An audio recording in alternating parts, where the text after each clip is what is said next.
Welcome back, everyone. Episode 51. George, Artie, great to see you boys again. Hey, how are we? Hope Good. you all had a great week. It's a fantastic week of footy. It's good It being back. was. Yeah, it was Yeah. good. It's good being back. Now I'm relaxed. I feel relaxed now. I was stressed out before. Now I feel relaxed. I'm in here. It's great. You guys have a good week? Yeah, it was until Parramatta and St George. Oh, straight away. I can't say Straight anything. away. I can't say anything. We'll touch on that later. No, it was great, man. It was some good games. I thought the Cowboys Broncos was a cracker, an awesome game. But yeah, it's a good weekend. It was a busy week in terms of rugby league. Some strange things happened over. Oh, yeah. Wait a sec, the George. weekend. Before we get to that, you got to tell us where's round It's 23. in the can, In the Nicola. can. It's in the can. Go And on. we've got a lot to cover off, man. We've got a lot to cover off. And I'm going to apologise in advance if I start losing my shit tonight. I think we all will. Because there's just so much to cover on the weekend. Nicola, before we Yeah. jump in, the league lads contacted me during the week, and they wanted to thank you and Artie for allowing me to mention their plight. Oh, absolutely. Why Yeah, not? sure. Yeah. Yeah, good. So he just rang me to thank, We're all to thank fans. me. We're all Yeah, fans we're at all the end of fans. the day. We're all fans. So guys, again, thank you for contacting me and thanking me. So I appreciate it because they do listen. They like our content. Yeah. Keep it up, boys. I can tell you got at least one new listener now as well. Yeah, another one too. Good. Look, I haven't seen the boy Wonder all week. You know, he's been busy for school and work.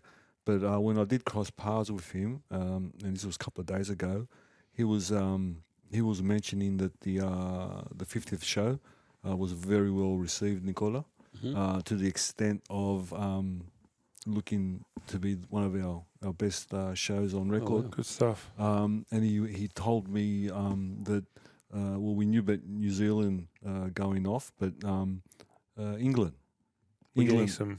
England's swinging up, and Wow. and we can think about that is because Lauren is playing for Leeds. Yeah.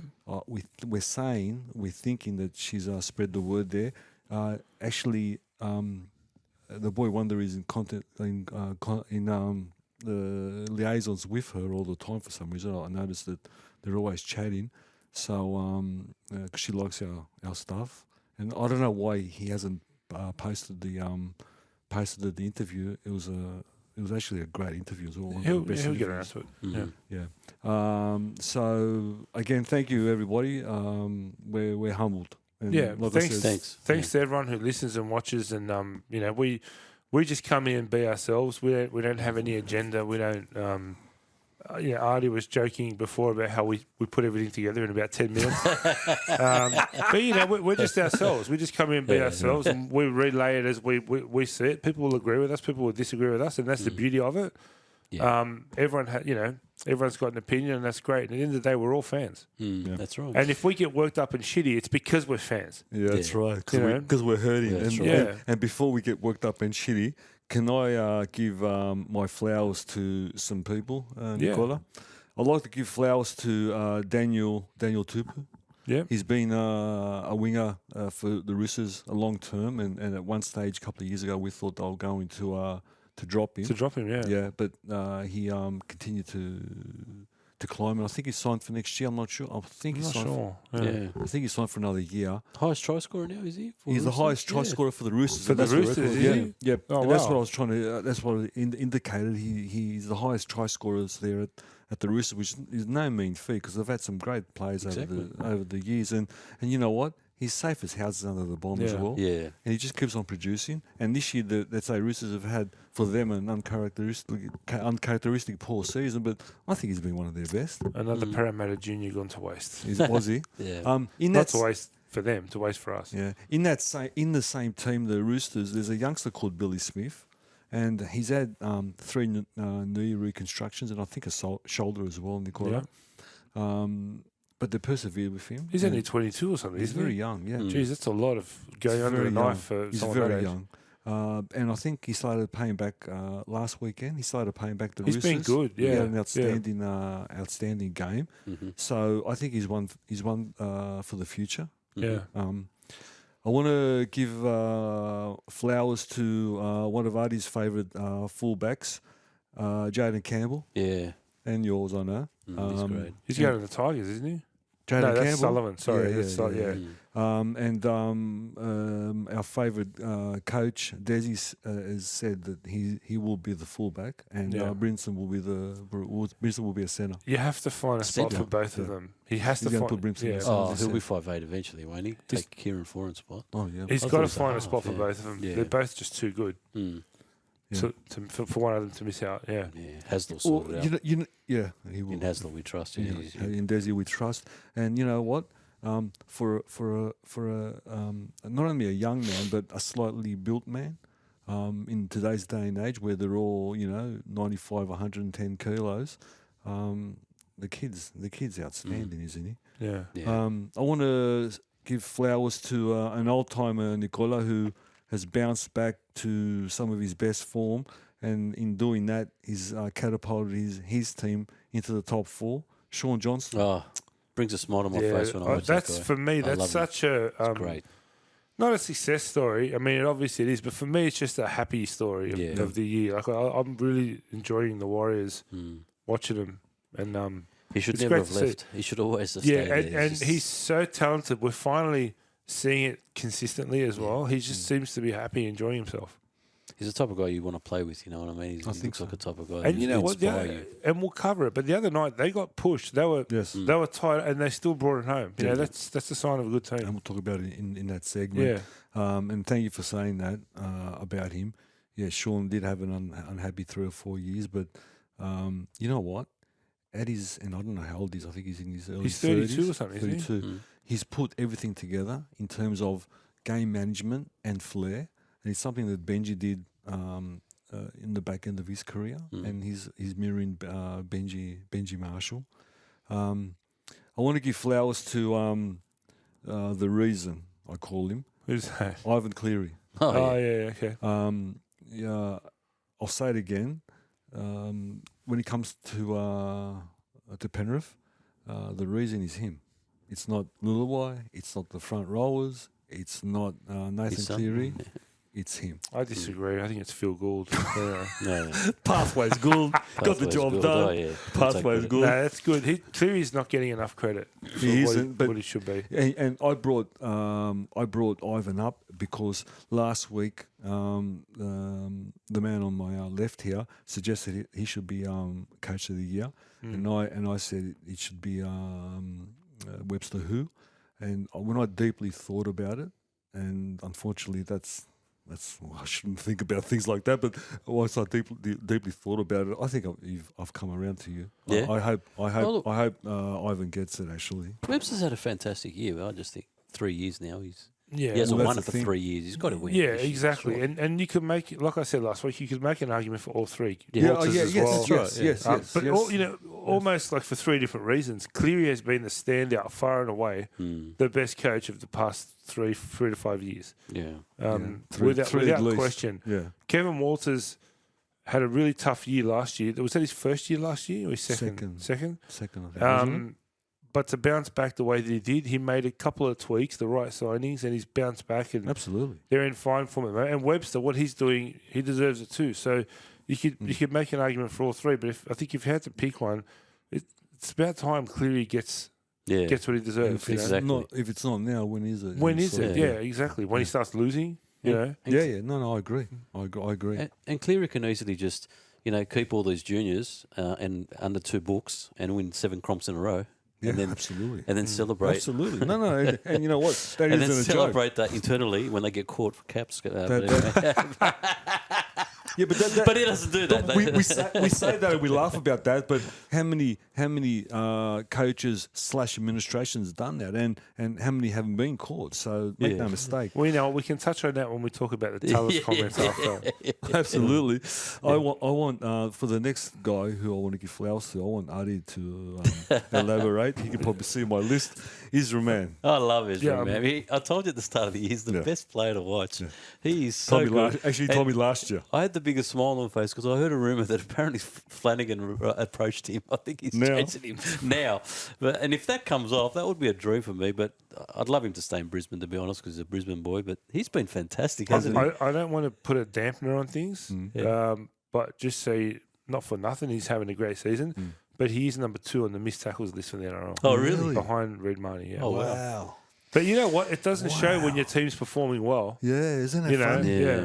Yeah. That's interesting. I wouldn't have picked that either. Like, it doesn't stand out to me. But Look, you know what? I had this feeling. I haven't focused on him. I had this feeling that he probably defensively wasn't as sound as others, but I didn't think second. But it just goes to show when the team around you's playing well. Look at the size of Ezra doesn't too. matter. He looks tiny. Yeah. Fantastic. Anyone else on that list, George? Absolutely, I've got a few more. I want to give some flowers to one of my favourites, Drinky. Yeah. You love Drinky. I love Drinky, and the reason being is he does the unexpected, and he can get you out of some deep poo poo. He's having a good season, isn't he? He is the attacking force of the Cowboys there, and I just love watching him play. The next guy, he's an Englishman, Nicola. Unfortunately, leaving his current team and going to the Roosters next year. Dominic Young.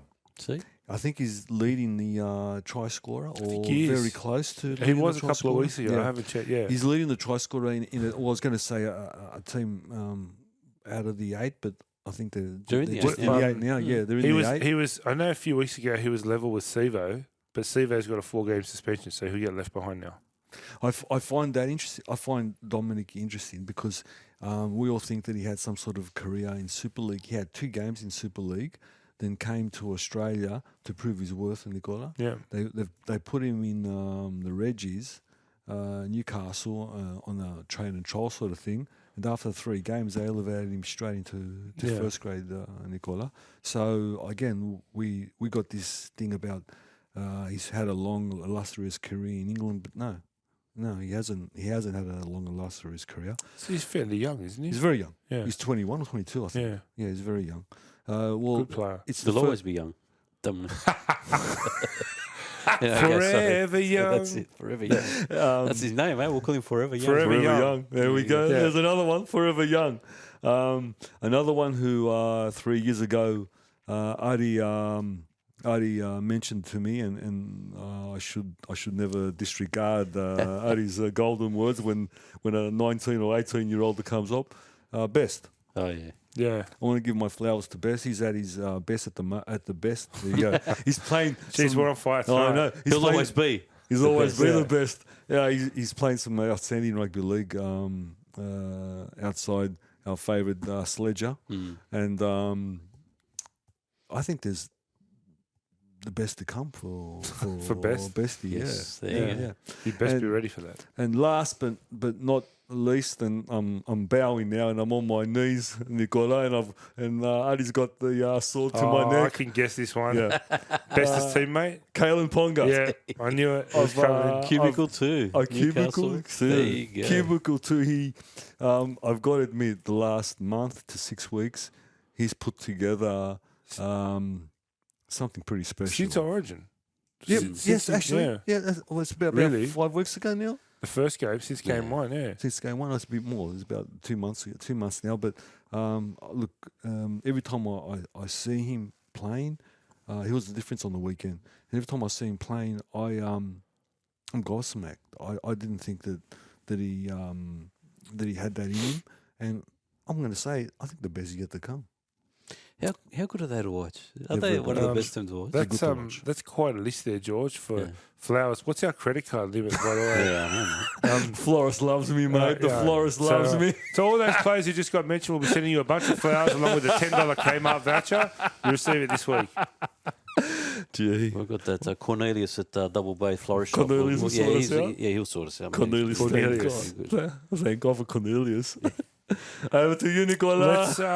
Let's run into controversy corner and now, yeah, okay. and let's skip the bullshit. Let's just start with the bunker and everything that goes with it.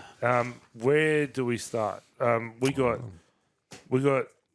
just here. I'm looking at my notes. There's the 2 send-offs, the Tom Burgess sin bin, Canberra's forward passes. That's not the bunker, but apparently they can't see it. No.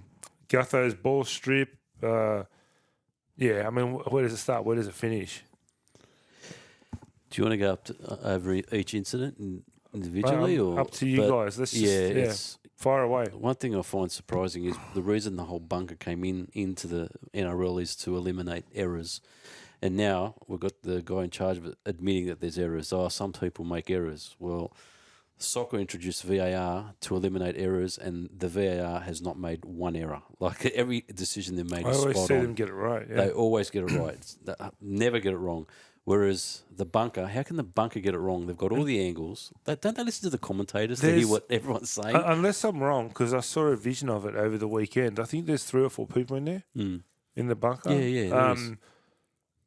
What I love about the process in soccer is it's much cleaner and quicker. Yeah. There is a video referee, and he'll make a call to the referee that's decisive. Hey, that was offside, or you better check it. Yeah. If he makes the call, it's instant. Yeah.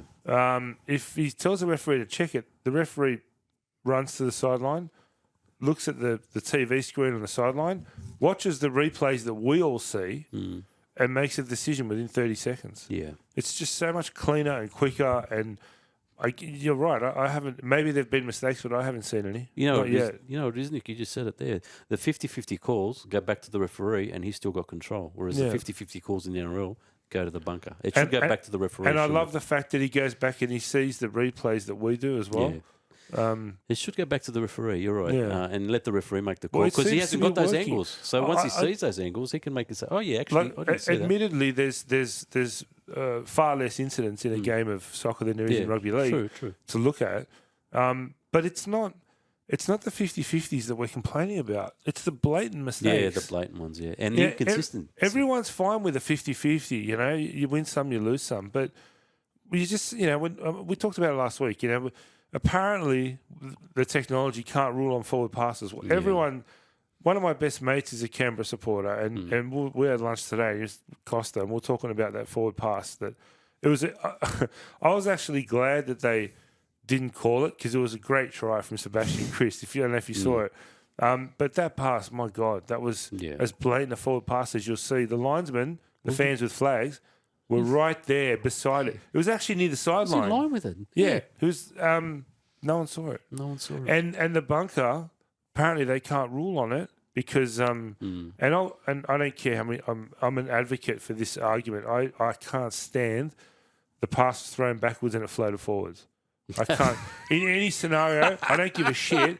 I won't. You know what? I'm not a scientist or anything, but if I throw a pass from here to that door, it ain't changing direction unless there's a cyclone behind it. Yeah. It's not going to float anywhere. All right. That's just my opinion, right? Nicola, sorry. No, that's it. Sorry, Nicola. They ask the players to get better every year. They ask the coaches to get better every year. And you know what? Somehow they get better every year. No one asks the coach. No one asks the referees. Yeah. No one asks the linesman. No one asks the bunker to get better. They are protected species, Nicola. Okay, protected species. Now, I don't like this so-called. It's not a crackdown. It's a crackdown. I don't like it. Okay. Now, every one of those incidents, which was sent off, I wouldn't have sent them off. I just don't. I didn't see it. I don't see it. I've watched the replays over and over. I don't see it. I don't see it. I'll say it again. Where is this game going to? They're destroying the fabric, Nicola, of the game. They're destroying the fabric of a game that I love so passionately. Now, it's still rugby league. And sure, it should change from the 80s. It should change. It has changed from the 80s. I wish it wouldn't. That's just me. You know what? We're actually getting cleaner play, actual play. But where are we going? If it looks like it's a hard tackle, we're going to call it a dangerous tackle, and we're going to give them 10 minutes. It's, you know what, George? I mentioned this last week as well. They can talk about the crowds are up, the ratings are up, and I get all that. But I don't think the game has ever been in the worst state that it is now in terms of everyone just complaining about it. And, I mean, players who were interviewed over the weekend are throwing their arms up in the air and saying, they actually said, you can look this up on Fox Sports, sometimes we go to a captain's challenge because we know it's a 50-50. We've got a chance Yeah. of winning it, even though we know we're in the wrong. Yeah. Players don't understand the rulings. No, they don't. It's everyone I talk to, just like every week we're complaining about decisions. What kind of sport are we talking about here? We should be talking about other things. Yeah. And the cap on all that is the forward pass that you alluded to. The linesman apparently, I reckon he's got his eyes painted on, or I don't know. I have no idea. Well, he was right there. Let's throw that back to Right there.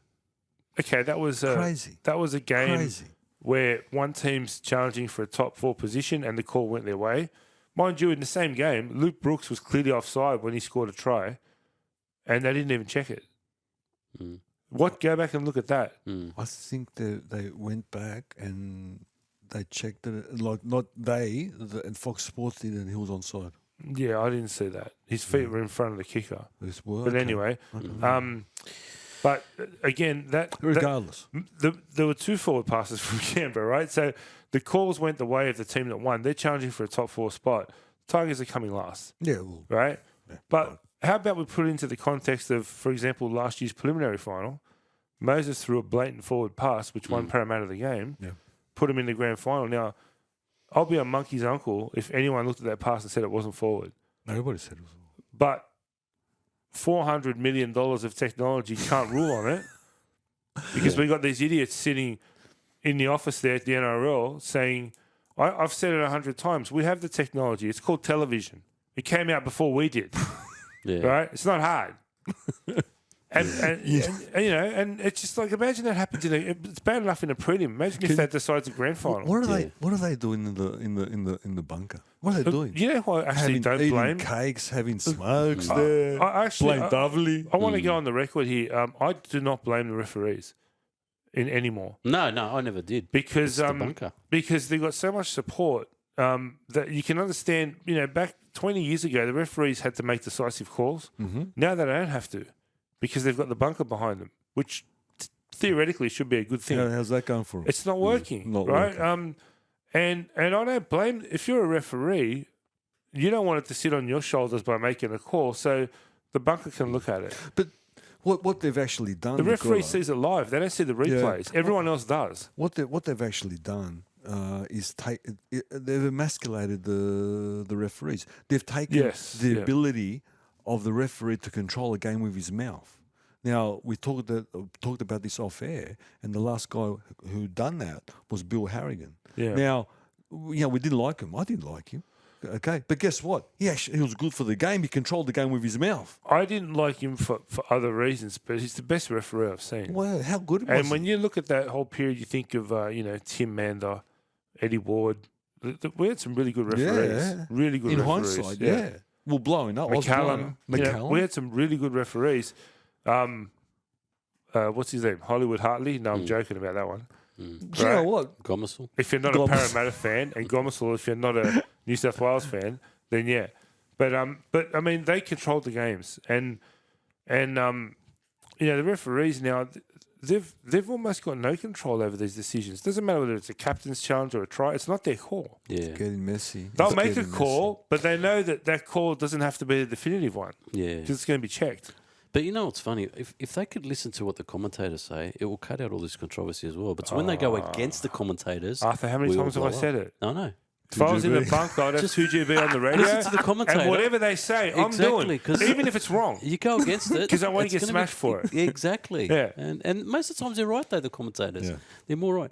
But with the Canberra one, right, they won now, so they go to 30 points. If they lose that game, they're on 28. They're only 1 point from, they're only 2 points from Eels and Cowboys. Yeah. You know what I mean? So Yeah. it does It was a big okay, it doesn't victory. impact Tigers, but Big it impacts victory. the guys underneath them. a So big- Definitely. That's actually a really good point was a because big we always victory. look at the teams who are playing, but what about the teams that in front and Exactly. behind them? Yeah. It's massive. It was a Exactly. massive And- victory. Yeah. And we've seen that happen in the past.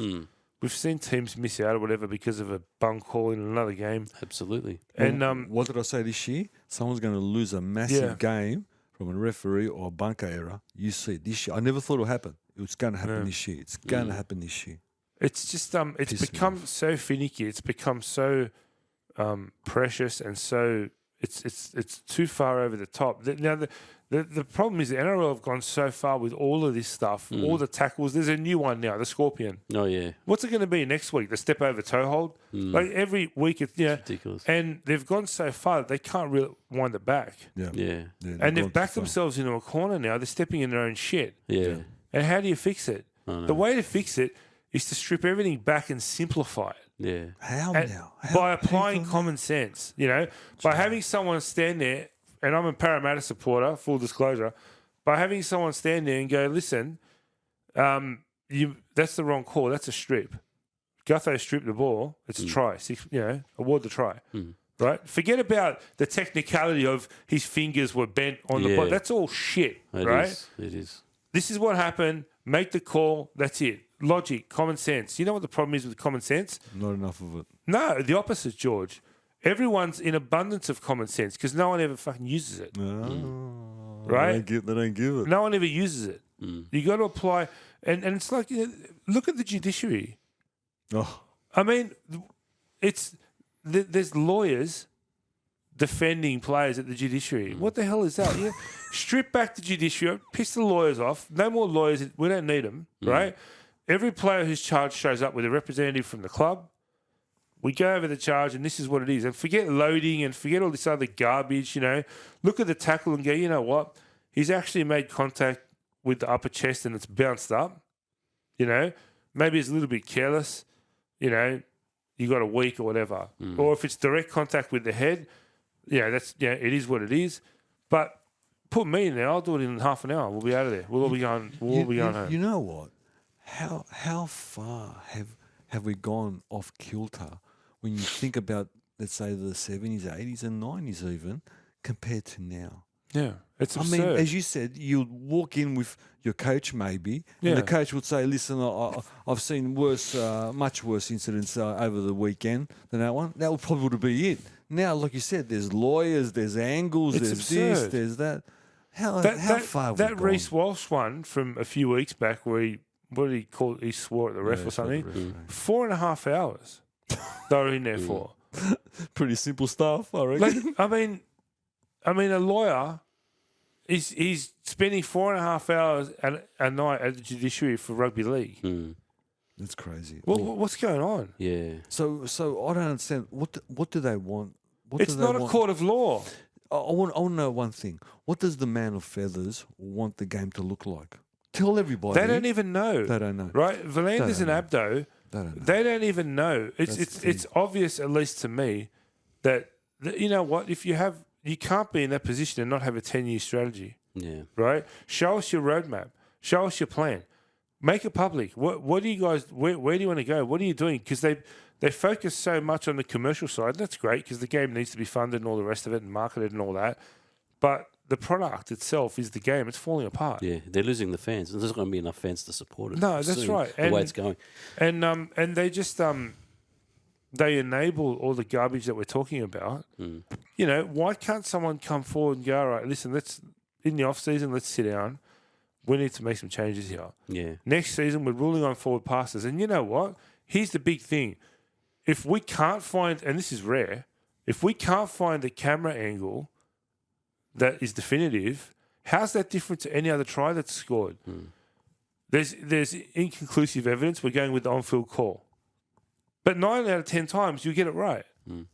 Using the footage that you got. How come the bunker can rule on a knock-on but not a forward pass? Aren't both situations where the ball's propelled forward? What's the difference? Yeah, I don't want Bunker to get involved with forward passes, to be honest, mate. They'll just make it worse. No, They'll make it worse. Please, no. I don't think so. But one thing I think they really need to work on before this final series starts is we need to know what's the difference between a hip drop that's a sin bin, a hip drop that's a send-off, and a hip drop that's not. Because I don't want none of these teams playing for the top in the finals to lose a player on a send-off. It's going to happen. For a high tackle, and then the other team has a player that stays on for a high tackle. You know what I mean?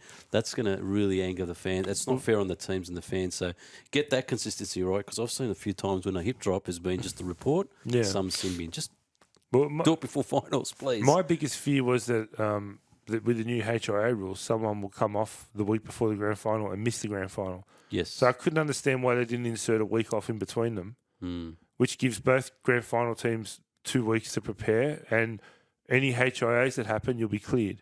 But that's okay now because we saw Travojevic and Reid Marnie change that rule, the club. So make no mistake about it. If someone gets a Category 1 the week before the grand final, they'll be cleared for the grand final. Oh, yeah. There's no doubt about that. No doubt about that. Look. Which for me is common sense anyway. It's a dog's breakfast. And I want to mention 2 things. I keep on mentioning this guy, Annesley. Get sacked, please. Resign. Go back to the Gold Coast. Do something. Get out. Please. Just get out. You are infuriating people. Okay, you're not helping things. Trying to explain something which, guess what, Scoop? We can see it in front of us. Okay, and then to say that it was forward. It takes 15 minutes of denial or why it was forward. Then you say one word, but it was forward. Well, thanks, Scoop. Thanks, Scoop. You just gave someone 2 more points and now they're pushing for top 4. Fan-fucking-tastic. And you know what? I want to talk about how much of a shambles NRL really is. So let's compare NRL to the biggest sport in the country, Nicola. Okay, the AFL. Yeah. Okay, let's look at the AFL. Okay, let's see. They got a bigger television deal. Tick, much bigger television deal. Guess what? With less people watching, because the claim to fame for NRL is more people watch the game on television. That's right. But guess what? They don't get enough. They don't get more money from it. Yeah. Let's go to the ground. How many spectators go to the ground? Guess what? AFL. Tick. Many more. And I can't tell you exactly, but every time I watch television, it's full house. Yeah. Okay. Let's see corporate dollars. Tick. Yeah. It humbles the NRL how much corporate dollars they get. Okay. Let's see their CBAs. Tick. We're trying to pass something for 2 years now. We can't get 2 people in the room. Okay. They sort their shit really quick and easy, Nicola. Okay, let's look at something even simpler. Okay, halftime entertainment at a grand final. Guess what? A little band called Kiss is in the country at the same time. What did I say? $2.50. Yeah, $2.50, and you get them. Guess what? Both guys could have had a shot. Guess what? AFL. Tick. What did I say 3 months ago? Thank you very much, Nicola. You said it. Okay. Guess what? Well, we can have Jimmy Barnes again. We're right. We'll be right. We'll end up with Vanessa Amorosi. That's okay. Vanessa's okay. Tina Arena hasn't had a go yet. Tina Arena's at least Tina, give her a bash. Kiss are playing the same stadium the grand final is in 6 days after it. Fucking terrible. So there's a window of opportunity. Hey, boys, get over here a few days early, play the grand final. Terrible, Nicola. AFL, terrible. whose grand final is the day before the NRL. That's right. In Melbourne. Reached out to him. Yeah, because Kiss's gig is in Sydney. Yeah. Reached out to him and say, can you come out a few days early and do this? Yeah, no worries, we'll be there. Yeah. So another missed opportunity. So all I'm saying is they're not what they think they are. So we live in Sydney and we think that rugby league is the be-all and end-all. Guess what? We're far from pushing the pace. Okay, let's look at something else. Okay. Draft, because they got a salary cap. Okay, draft. Tick. Apparently, it's illegal to have a draft. I've never been a fan of it, but it does work. But I've never been a fan of it. If you've got a salary cap, you've got to have a draft. You got to have it. Doesn't work any other way. Okay. I just don't like the idea of being told, "Hey, you, your wife, and your kids are moving to Adelaide next week, and maybe I don't want to go to Adelaide." Don't go. I don't think they have the option, do they? No, they haven't got the option, but you don't have to go. You can go and play park football. You don't have to that's give garbage. That's garbage. Why is it garbage? That's garbage. I mean, you run your own business. Imagine me telling you next week you got to go to Melbourne and paint a house down there. You're going to say, "No, I'll stay in here." I probably will. So I'm staying here. I'm staying here. Yeah. Oh, look, they know the draft's on. That's it. They know the draft's on. They don't have to. Yeah, I'm not a fan. But it doesn't mean it doesn't work. I'm just not a fan, that's all. Well, if you have a salary cap, you got to have a draft. Just all around the world, that's the way it works. And not only that, the last caveat, we're the only professional sport that salaries are not publicised. Guess what? I know exactly what every AFL player makes. Like I say, NRL is the only professional sport in the world. Really? Major sport. Yeah. Google anyone. But see, Google any major sport. again, Okay. I'm happy with that. We're fossils. No worries. It's like Wayne Bennet. It's okay. It's one comps. It's okay. I just don't know why we need to know what the players' salaries are. To be transparent. To be transparent, Nicola. What's the problem with we want to know buzz those anyway? I mean, there's a governing body there to look after all that with the salary cap and all that. I just don't know that we need to know. That's all. That's just my opinion. Again, I'm not saying it's right.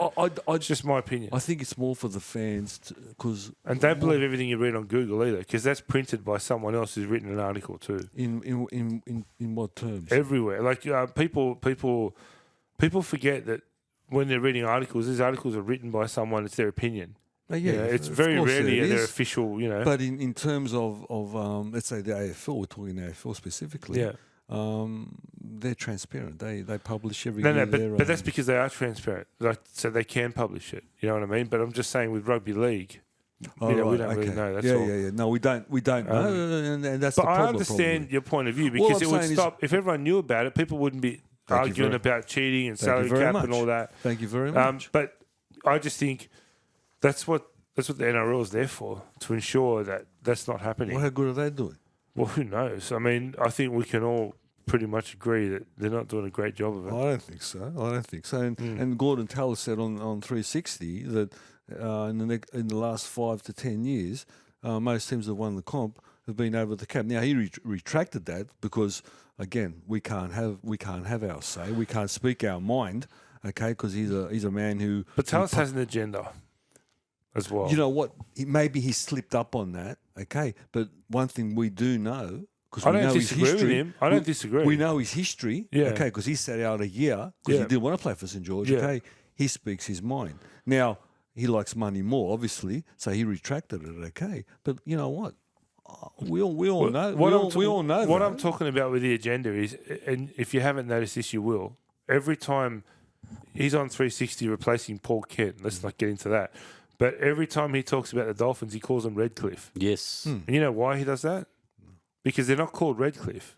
Their official name is the Dolphins. Not the Redcliffe Dolphins. They're Dolphins. Yeah. You know why he does that? Because Wayne Bennet hates it. Oh. No, it's the truth. Right. Yeah, no, he doesn't Wayne like Bennet hates being referred to as Redcliffe, and he keeps insisting we're not Redcliffe, we're the Dolphins. So Tallis, who we all know doesn't speak to Wayne Bennet, always calls him Redcliffe because that's his way of throwing an uppercut. Yeah, okay. But that's fine. Look, everyone, we have agendas without even realising it because we have opinions and we speak our opinions. That's you know, right. That's right. But it just sucks that we should be sitting here talking about great games and you know being excited about the run into the finals, but we just keep talking about the crap. Yeah, it's disappointing. It is. That's overtaken the spectacle of the game to some degree. I'm with you all the way. And you know what? It's a shame that I care so much, or we care so much, to worry about the nitty gritty. You know what I mean? To sit down and watch a game and for referees to break your heart, or you know, look, none of them on my team. None of the teams that I love, but I love all of them. But and I still get hurt for teams. Yeah, I really still get hurt for teams. Well, I mean, look, referees. I mean, that's been happening since the beginning of time, right? Since the beginning of sport. But, absolutely. But what's scary is the frequency of it. Yeah. You know, if you see a bunk call here and there, everyone can live with it. It evens itself out. But we're seeing it almost in every match. And what's scaring me is the amount of people I've met that are in our group, our age group, you know, in the between 40 and 60 years old, who don't watch the game anymore. Like I've spoken to so many, and they say, "Oh, I've stopped watching rugby league." I thought I struggled over a year ago, the last 2-3 years, and it's sad that we're losing fans. I love it, and without realizing it, I used to watch as many games as possible, and without realizing it, that's whittled down a lot now. Yeah, it is. And I didn't really realize it happening. Yeah. Until a good friend of mine goes, he goes, I only watch the Tigers games, and I thought, wow, like there's a lot of weeks where I could say the same thing about the Eels. Yeah, yeah. And it's sad. It is. It's because of the referees. It's because of everything. It's because the emphasis is on the. You guys were at the game on Sunday, right? I wasn't, but I mentioned it a while ago. Going to the games, again, your team scores a try, and your goal kicker's got the ball on the tee for like a minute, Yeah. and then the referee does the sign, and we've got to go upstairs, which Kills means it's a no try. Kills Yeah. me. It just kills. It deflates the crowd Kills me. so much, and it's You know, it's sad going and watching a game on TV from Cogra, an iconic ground, and seeing only 10,000 or 8,000 Yeah. people there. 8,000. Mate, that's one of the biggest grounds, most popular teams, and they can't even get 10,000 people Yeah. because people are just fed up with it. The way they're getting treated, everything is just pathetic. And the NRL need to win these guys back. They've got to get their trust back because it's starting to wear thin. the and I'm worried about NRL. But how? The NRL find. I don't know How? the. I don't know the details of the deal or the agreement, but for example, I know that to some degree, the NRL incentivizes the Bulldogs to play at Homebush, the same way they incentivize the Tigers to play 4 games at Parramatta, which is ridiculous. Every Tigers fan I know doesn't want to go there. Yeah. It's not their home ground. No. I'd love to see the Bulldogs back at Belmore. Instead of seeing 9,000 people in an 80,000 seat stadium, you put 9,000 people at Belmore. What a difference! Yeah. Optically, it's in the field. Like every time the Dogs play there, they sell it out, even when they're going bad. Gus reckons they can fill it up and they'll make no money. Well, because they're getting paid more to play at Homebush. The NRL is subsidising that because they're paying the Bulldogs, I don't know how much, but a certain amount of money to play out of Homebush. Yeah. I mean, what are the fans like, George? How many times have you been to Homebush this year to watch the Bulldogs? I don't go home, Bush. I can't see. Well, there you go. Hey, you asked how we're going to get the fans back. I can tell you how. The officiating. They've got to fix up the bunkers and all that. I'm telling you, people are getting sick of it. They need to I The agree. bad decisions. I agree, It's but and it's always the same teams getting picked on. It's always Balmain. It's always the Dragons. It's always you'll never see Melbourne. How many games have Melbourne lost controversially? Tell me in the last 10 years. I can't. It's a good Never. point. I can't. What's a bad It's a decision they've good had? point. Sorry, It's- before you go, Nicola, we're so deep in the hole. How are you going to get out of this one? They're not going to reverse it. The man of feathers not going to turn around and say, "Yeah, no, you guys are right." The whole game Just needs fix an it. enema, right? Just fix the officiating. Fix it. I Make thought- it fair. I Make agree. it fair across the board. George and I agree. have spoken I about this agree. over the years because for a long time Parramatta were going badly, and I just kept seeing all these calls go against us when we played Yeah. the big teams, and I'm thinking, I consider myself to be unbiased. I try to be, and I'm saying, am I the only one seeing this? Am I being biased here? And George used to explain to me Technically, the better teams always get the run of the mill when it comes to calls. As Paris started to get better, I started to see calls going our way. So- And it's right. And the better teams, they don't need the luck. The other ones do. But the better teams get it. They get the luck because they're moving forward. They're playing the ball just a little bit more quicker. Dominating They're doing the just ruck. Yeah, people say that, and I pay extra attention to that, and I don't see a difference, honestly. I look to see if these guys on side, and I can honestly see there's no difference. People lying on the tackle, I time it. I literally sit there and I count 1, 2, 3. That's how long he took, and then I watch the other team. 1, 2, 3, it's penalty, and I think, okay, there you go. But you know, I do it, man. I pay extra attention to that. You know what really it shits doesn't- me? It doesn't make sense. you know what really shits me, and I'm no expert, but my friends will tell you, we watch the footy together, and I'll say, they're going to get a penalty in this set. And it's usually, regardless of who's playing, let's say one team has 2 or 3 repeat sets, attacking the try line, the defending team holds them out. They get the ball back. They're getting a penalty coming out. Yeah. For whatever the reason is, doesn't matter. We call it and it happens. Or a 6 again. It's like pressure relief. It's like, Yeah, it wow, is. they've defended for 5 or 6 minutes. Now they've got to get a piggyback coming out. You just see it all the time. You can call it before it happens. I could bet on it that it's going to happen. And that's another thing, betting too. That's another thing. Having a Oh. betting sponsorship by betting agencies, it's scary. Yeah, They I ruled don't out like- tobacco. They ruled out that. alcohol. I don't like how they And they're advertising gambling to advertise children. gambling to children. Yeah, I know. And children are getting interested in it. And so- you could bet on on what drink you want to order before half. Like you can bet on every aspect of the game, Yeah, and they'll give you a 2-minute spiel on the betting, and then they'll quickly put a disclosure up, Yeah. a disclaimer, sorry, at the end. Call this number if you need help. Yeah. It's not just NRL. know what I It's a mean? lot of sports that have got betting Yeah, agencies. that's like ringing up the drugs sponsors. hotline and saying, you know, I'm addicted to marijuana. Well, just press hash. You know what I mean? Mm-hmm. Drives me nuts, man. I hear Nicola. I hear. Because think- the revenues, the money. Yeah. No, that's what it is. I don't That's think what any it is. sports should have betting agencies as their sponsors, regardless. It shouldn't happen for any sport. Don't the Betting. Melbourne Storm, doesn't their chairman Own own a betting agency that the players have equity in or I something? think he does. I think he does. We found out recently. We could sit here all night and just talk about this. Let's Let's Let's get move busy. on, Let's move Nicola. on, Let's please. keep- Let's talk let's about the move game. Yeah. Let's move on. let's What move- else? What else you got on your little running I list, don't even Nicola? have to look at it. Payne Haas rejected the Broncos Oh. offer. Pain. I don't get this, hey? Was it 1.125 or something a season? Yeah, it's over $1 million, which is what he wanted initially last year. Remember when he took the spit? He would be not only the highest paid player in Broncos history, but I believe he'd be the highest paid forward Yes, in rugby league history. that's correct. He's knocked it back. And he said he wanted to leave to play for, well, one of his motivators is to play for a team that's got a chance of winning a premiership. And Who's there? you're looking at it. Outside of Brisbane. Penrith and Brisbane, who else is a chance of winning So it? that's bizarre.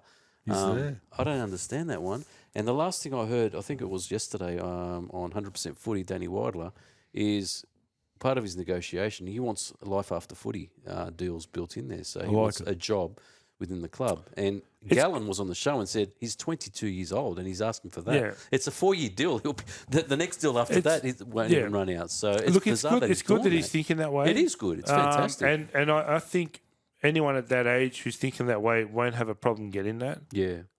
But it doesn't just happen, right? Yeah. You know, while you're playing, do a degree in something or decide what you want, you know, unless you want to end up working behind the bar. Well, when you You think know? about it, Nick, he's probably going for a 10-year, $1 million deal like DCE to Maybe- take him. That's what it sounds like. Well, that's the only thing that can really make sense with respect to what you just said. Yeah. I don't know. I can't think. I don't know, George. Well, there's only 2 players that have had that. It's DCE and Tamalolo. 10-year Yeah. deals. That's worked out okay, actually. So It has. Yeah, it has. I mean, I'd do it. Look, I've Bars. got nothing against someone trying to get as much as they can. Mm. You know, at the end of the day, he has his reasons, and I also think it's not always the players they pay a lot of money to hire managers and agents who advise them on things, and a lot of it's like if you're defending yourself in a court of law. Let's say if you're being charged with murder, any defense attorney will tell you do not do a public statement. But I want to say I'm innocent. Don't do it. Yeah. You know, you follow the lawyer's advice. And I got to think to some degree, he's just a kid. His mother is she's in jail for drunk driving or something or whatever it was, drugs or whatever. I just tend to get a feeling he may be being misled a little bit by his advisors. Nicola, I just personally think he's dug himself in a hole, and thank God the Brisbane offer is not going to go off the table because he's so good. Because he's going to get offers of 1.4. Do you think? I do think so. Because someone's stupid enough to do it. Well, then he's making the right move, isn't he? Well, wait a minute. So we got 1.4, and he's going to go say to the Tigers, for argument's sake, okay, which is going to handicap the Tigers, and there's no way in the world there's going to be A premiership winner. premiership winners. He's not going to there, get the okay. Tigers. No. Well, I know he's not going to go, but that people, because look, he knows he's a franchising changing player. He is. There's not even a question in my Yeah. mind. He's a He's special. He He's changes clubs. Okay, so someone will pull the trigger. Gus will pull the trigger. Okay, Yeah. Gus will give him $1 million and give him fucking 4 hotels. Okay, okay. Yeah. So then he's got to come to Sydney. Yeah. I was about to say that. Taylor said it on 360 last night. Okay, I didn't. Okay, so it. You know what? 1.1, maybe you can get 1.2 off the Broncos. Just sign it. On 360 You're last home, night, Taylor you're said, home. if you're going to take a few extra $100,000 and move to Sydney, where the cost of living is almost twice as much as Brisbane, Exactly. it actually doesn't make fiscal sense. Yeah, Doesn't exactly. sense. Yeah. He's happy there. I never really thought about that either. Nor have I. But he's happy there. He's home. Yeah, he must. Yeah. His friends are there. I don't know. I mean, look, he wants to go in the market. He wants someone stupid to say, 1.4. He'll go back to the Bronco and say, listen, I'm getting 1.4s. And that's what, it could be the oldest trick in the book, all right, to just get more out of the Broncos. And it's up to the Broncos to make their mind up. I don't know. I have no information, but part of me just feels that he's being guided and led, and I don't know how much of it is him or his advisors. But you got to be careful. It's a dangerous game because it can backfire too. Yeah. The other team that's in this conversation is Melbourne. You know that. I think they're the ones chasing him. Yeah, he'd fit right in there. Yeah, he'd fit right in. Good buy. Yeah. If John Chris can get him they're the other team that he's thinking about. It's either them or Brisbane.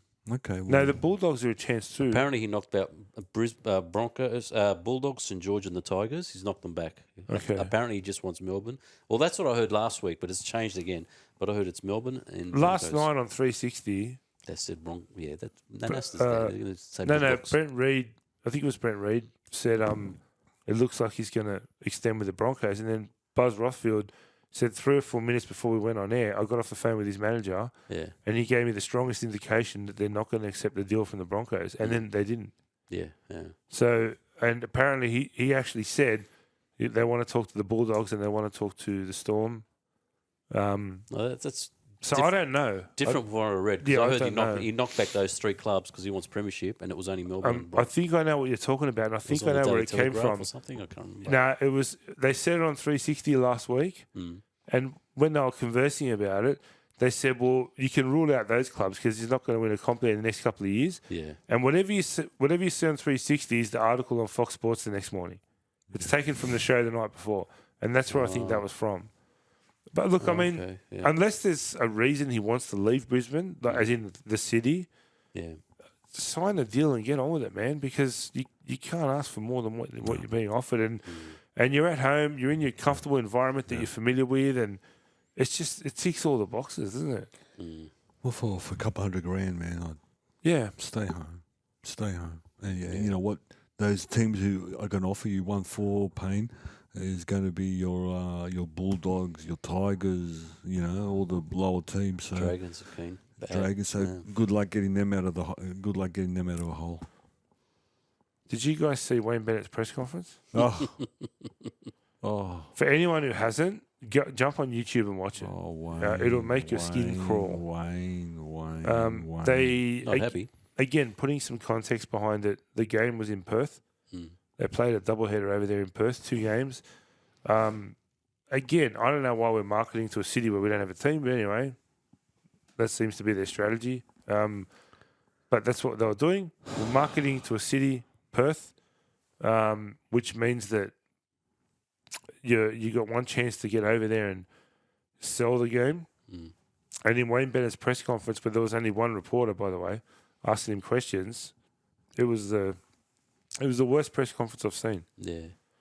Gave him a hard time. It just irritates me that people like Wayne Bennet and Ricky Stewart, amongst others, they're great at what they do. They're great as players. They're great as coaches, but they're so unprofessional when it comes to the other elements of their role. Your role includes media commitments. Stop complaining about it. After coaching for 20 years and 35 years or whatever it is, you got to do press conferences. To go in there and do what he did is a disgrace, and it's a blight on the game. It's a terrible look. It's almost like the Darius Boyd interview of, was he at Newcastle? Saints. Was he at Saints? I think it was the Saints. That's essentially what it was. Yeah. Only this is worse because it was the coach. Hardy? Because I might be long-winded. Yeah, no, take it, mate. You know what? How long can we give these guys, especially Bennett, a get out of jail card? Because if Dimitri did that, okay, everybody will be blowing up, okay? But because it's Wayne, it's Wayne, it's Wayne, But you know what? It's Wayne. Okay, now, if he did that to Karianis, okay, you know what? Karianis deserves it, for argument's sake. If you've done it to Buzz, okay. But you know what? He was at Perth, okay? It was the only reporter in the room, okay? The only newspaper. He was there to promote a game. They went there, apparently, to promote a game. Yeah. Okay? And he gave him that shit. Now, if he said a lot of words of nothing, okay, but he was He was just fucking rude. He was just being an asshole. He was just being He a was just bloody being an arsehole. arsehole. And the kid, because he's a young kid apparently, okay, he handled himself very well. But how long? Okay, he's won a few comps. Good on him. He's great. He's the best coach we've ever had. Yep, no problem. But it doesn't mean he can be rude, Wayne. It doesn't mean you can be rude. Doesn't mean you can be an arsehole. I don't care how good you are. You're great. They love you. Your players love you. In the meantime, a coach whose team loses a game because of a blatant mistake by the bunker or the referee mentions it and gets fined 10 grand. Well, here we go. That's not bringing the game into disrepute. Here What we he did. go. Well, I'm curious. Well, I can't believe how he gets off. No one said nothing. Nothing. I questioned. Let me question to you. What would happen if Dimitri did that? Will there be a fine? If absolutely, course there would be a fine. and I don't care who the reporter is. That's irrelevant, unless they ask a disrespectful question or something that's different. But there was nothing wrong with This the kid line of was good. questions. No, this kid was good. It's like Ricky Stewart. You know, they ask him a question. You know, what did you think? Oh, what did you think, mate? Oh. Which really, hey, we're not here because of what I think. We're here because of you think. So how about you answer the question? I love it. Yeah, I got my thoughts, but I'm keeping them to myself. what does that mean? I don't understand. Again, if he's in Sydney, if he was at Redfern Oval and he'd done it to Carianis, you know what? Right? If I was a reporter, I Carianis. would have said, why do you have to be such a cranky old imbecile? You're here to promote the game. You act your age, you're not your shoe size. Yeah. Look, you know what? This guy's been getting it away for decades, and we just say, he's a foxy old man, this and that. You know what? No, it's not. He's just a fucking rude bastard. Okay, is he a good coach? Absolutely, he's a good coach. Yeah, but that's wrong. What he did was wrong. But he's just a fucking old cranky piece of rubbish. You know what I mean? yeah, he not only I don't know. forget the fact that there were 4 coaches over there. He's the one. Oh, He's the one. benchmark when it comes to coaches, and anyone who watches the one. presses or they want to see Wayne Bennet, and he spat in the game's face. He spat in Perth's face. He almost made. If you're a Perth, not a fan, if you're a citizen who lives in Perth, if you're a resident, it's almost like you'd say, "Wow, he really doesn't want to be here." Yeah. And he's not shy about letting us know that. That's how much he likes Perth, or that's what he thinks. That's how I would take it. Absolutely. That's how I would take it. You know what? It just one time couldn't he be? And I know he lost, but one time couldn't he be a nice guy? Well, everybody, all his players. Or you know what? You give him a green light because all his players love him, and he's won 4 comps. Am I right? 4? He's won 4. 5, I think, if you count Super League. Okay, no, we'll count Super League because that was a comp too. Yeah. So Well, we he's count won- it. We count it for Newcastle. We've got to count it for the Super League. So he's won 5 comps. So he's the most successful. I think he's the most successful rugby league coach we've got here. I'm just thinking, But 90, does- 92, 93, 97, 2000, 2010. Am I right? 5. That's it. 5. Okay, but And he's lost 2 grand finals or 1? 2, I think. 2. So that's 7. So in 20 or 30 years he's coached, he's been in 7, which is Yeah. probably more. Is that Wow. more than Bellamy? How many's Bellamy won? How much is Bellamy? If you count, Good question. Here we go. If you count those 2 that were stripped, how many's he won? Or if you I think discount it's them? 3 or 4. Yeah. 4, yeah. Well, Cleary's going to nearly catch up to him because Yeah. if he wins this year, he'll be 3. So Yeah. I think he'll be close to catching Bennett. Yeah. How many's Brad And he's Eichel only won? 2 from Bennett. So None. That was a rhetorical question. It was a joke. I Yeah. don't know. I thought maybe it won something in the juniors. Look, all I know is that being a good coach doesn't make you a good human being. And guess what I found out? He's not a good It's, human being. Coaching his team is part of the role. There are other elements that go with it as well, which he does quite well. We saw it on that documentary. Yes. He handles a lot of that side of it for the club quite well. Put him in front of a camera, he turns into a dickhead. Yeah. He does. Why? it's okay to be pissed off with with the game, what's happened, but why take it out on a journo? All the journo's doing is asking questions. You know what I mean? What, was 87 his first year with Canberra? Yes. 88, So he's been coaching almost 40 years. 88. Yeah, Almost so- 40 years. I thought he was assistant then. He was, but that was his Assistant, first, Okay. right? So almost 40 years he's been coaching, 35 Yeah, years it's or been whatever. 40 years, yeah. He said still that. hasn't figured out how to handle a loss in a press conference? Oh, Come on. You think he would have, eh? Come I don't on. know. Look, that when I saw it, no one had to tell me. It just sat wrong in my stomach. But and I Ricky thought, Stewart's done the same thing. He had a press conference a year or 2 ago that went for 60 seconds. He goes, I've done my job. I've turned up here. No one can say anything. That's it. Enough said. And he got up and left. No. Yeah, you don't remember it? No, I don't remember it. What a piece of food. Yeah, here's another Like, one. what's wrong with these people? Here's another one. I understand you're upset because your team lost and you're unhappy, and now you got to go and front the media, right? But you knew that before you walked in. How come when your team wins, you do an 8-minute press conference? Oh, Then it's okay. You know what I mean? takes kids there, takes everybody. Talks about the barbecue. Tim Sheen's in his press conference. That's what we're talking about. He's blaming the referees again. Is he? Look, he had a point. Damn. He had a point. Look at the forward passes and all that. Yeah. But dude, your team's coming last. You got other things to focus on. There's other worries you reckon on your mind. Well, you know what's funny? it's Let me ask you guys a question. Last year, the Tigers finished last. And then they signed a bunch of players. And we all know where they're at now. And can it get any worse than it did last year? Can it get any worse? Yeah. What, next year? For next year? This This year. year? No, it'll probably no, be they're on gonna- Yes, par. it can. Why? Because last year they finished 16th. This year they're going to finish 17th. Oh, there you go. So, yeah, it can get worse. Because we've got a team in their first year in the comp. Wow. But they've probably got more competition points than last year because they've got the 3 buys. Gives them 6 points. Yeah. Anyway, but look, I just think it's a bad look for the game. It's everyone has to eat. We all have to eat shit at some point while we work, and keep your mouth shut and just do. But these guys, but Wayne Bennet, that wasn't. He knew exactly what he was doing. He did it on purpose. I believe that too. I believe and that it's as just and I'm a fan of Bennett. Yeah. You know what I mean? But I I hate that part of it. I probably saw the best press conference on the weekend. Ryan Carr. Did you see the St. George guys conference? No. Man, Watch that it. guy can What do you whinge. say? It's fantastic. Man, that guy can I whinge. like it. I love it. What do you say? He mentioned 2 or 3 times about the world, people around the world. Dude, the world isn't watching this game. Just so you know. It was good. Barely anyone in Sydney is watching Just it. watch it. He just blew up about the officials. I was baiting him, and he goes, Oh, "I'd rather right. have the guys that made the decision come here and talk about it, not me, because I don't know Yeah. what's going through there." Look, no disrespect. I love said him. to you that was an absolute farce, that call Yeah, with yeah. Gutho. We all know that.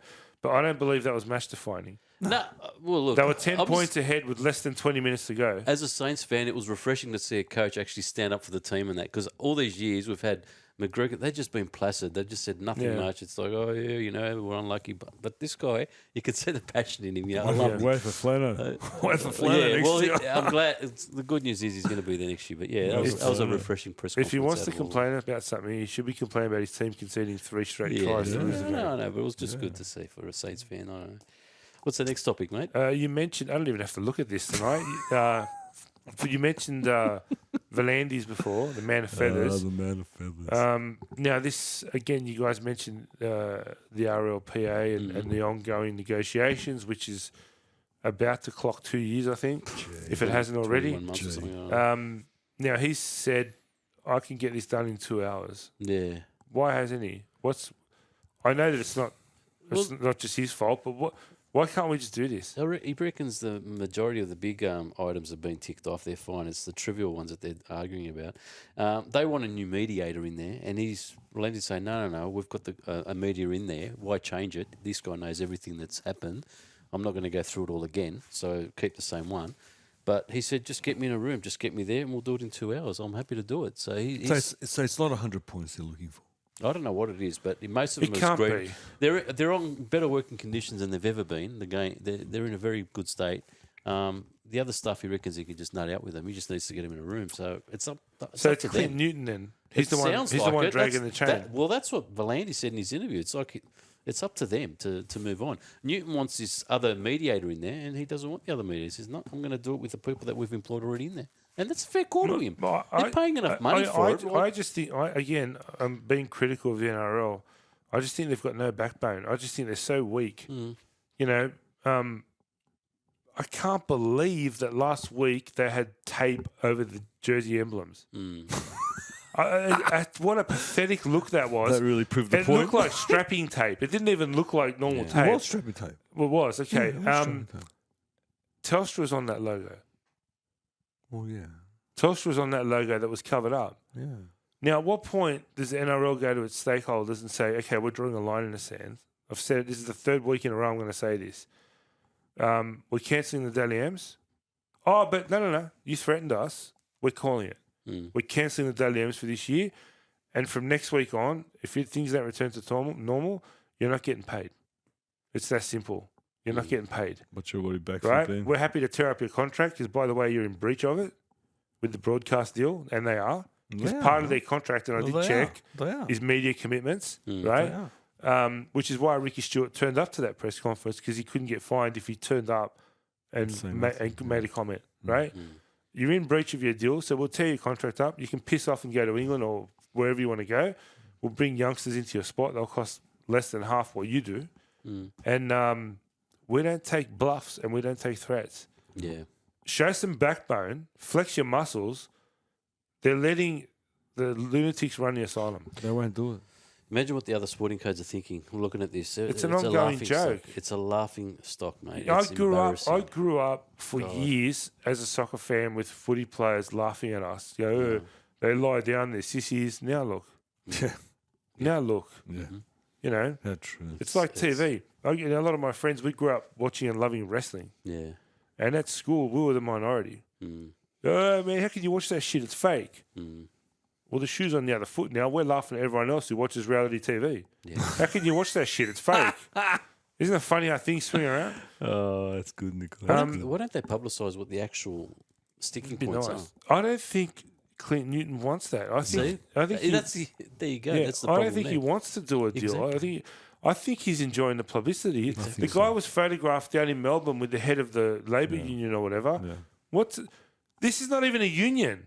No. Do you realise the RLPA is not a union? Yeah. What's the union got to do with anything? He said he got called down and to be in a room with that caliber of people. And yeah, you're right. Oh, That's exactly and it what's just happened to have a photographer take a photo of him shaking the hand, which was on the front page or whatever. Well, The RLPA is not a union. I know it's not. It doesn't hold under union laws. It's not a union. You know what? I see all around the world these things get sorted out quick, smart. And here in this little country, in this little sport compared to the rest of the world, let's make no mistake about it, we can't nut out a Kit Kat. That's what it is, a Kit Kat. Compared to soccer, I don't it's a know Kit about Kat. I don't know about AFL, but when I think about soccer, and Arthur, you're a big fan, so feel free to chime in and tell me what you think. Whenever this kind of thing happens, the governing body just puts their foot down and stomps, and this is what it is. And you just don't see.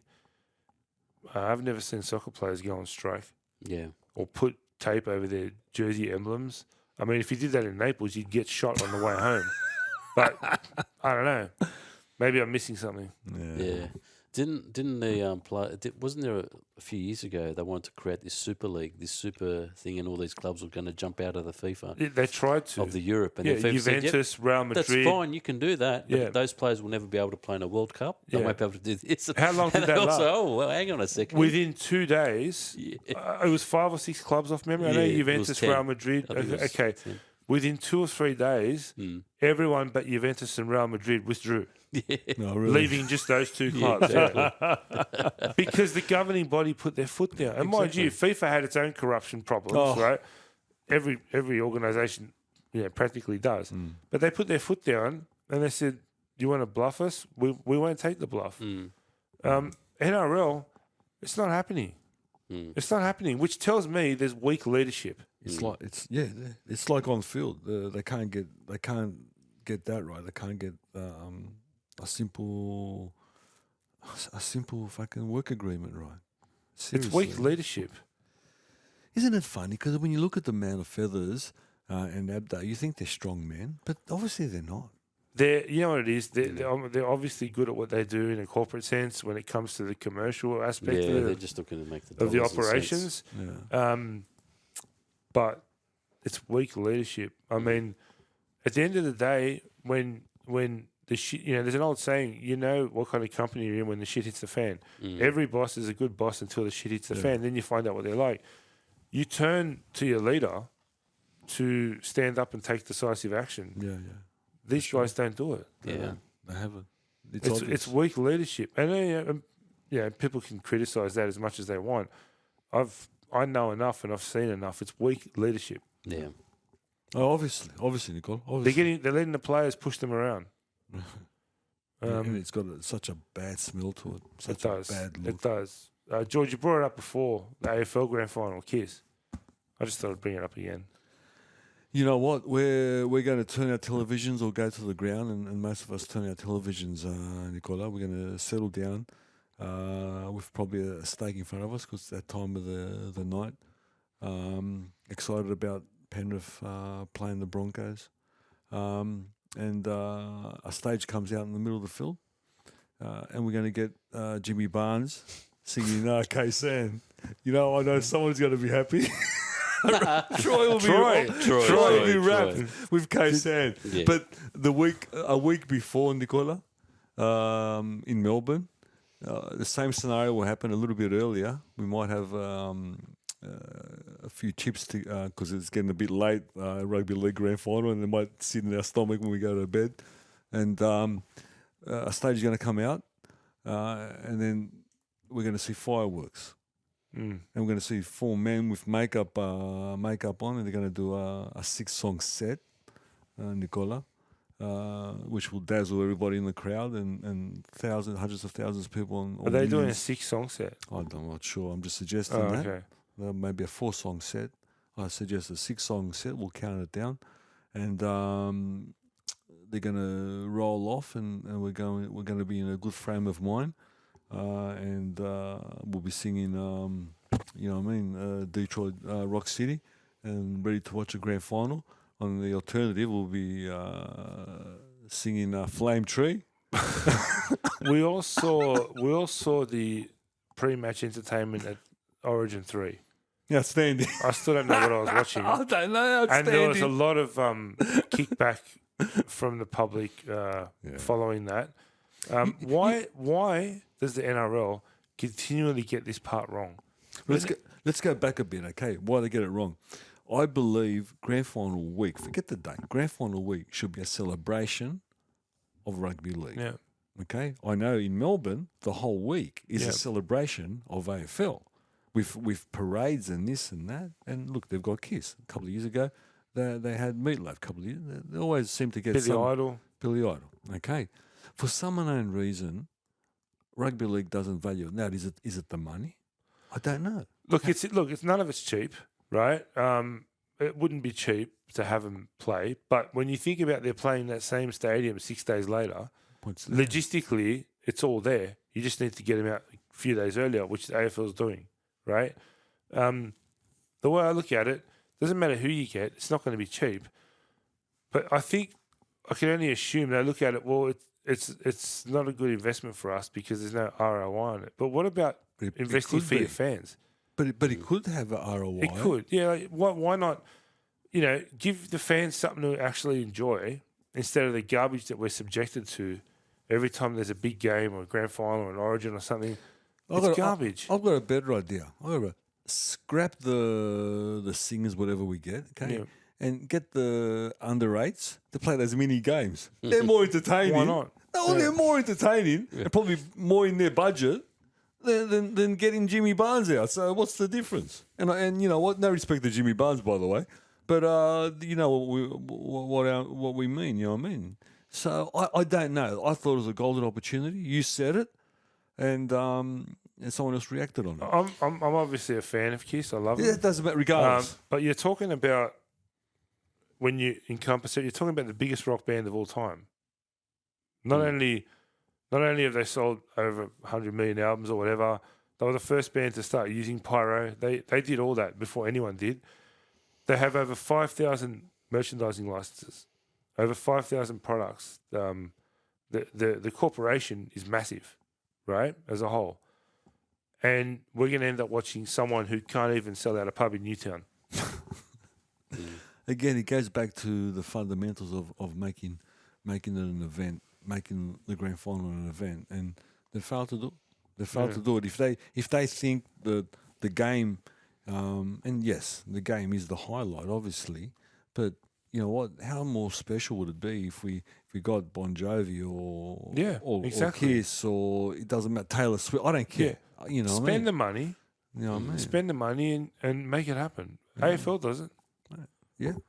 Well, they do it every year. They do it. They get somebody special. You know what I mean?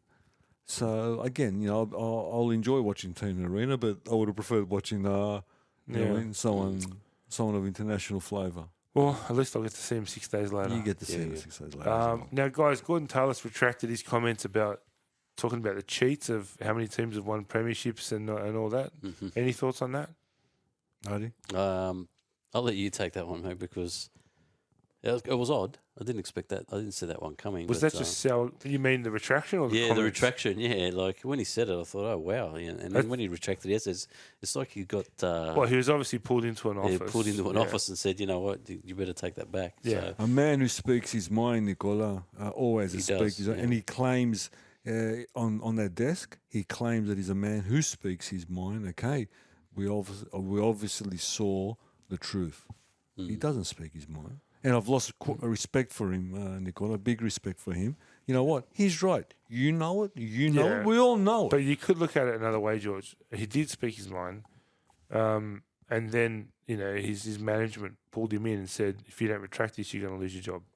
Well, Which I don't know if that happened, but it's pretty easy to connect the dots, isn't it?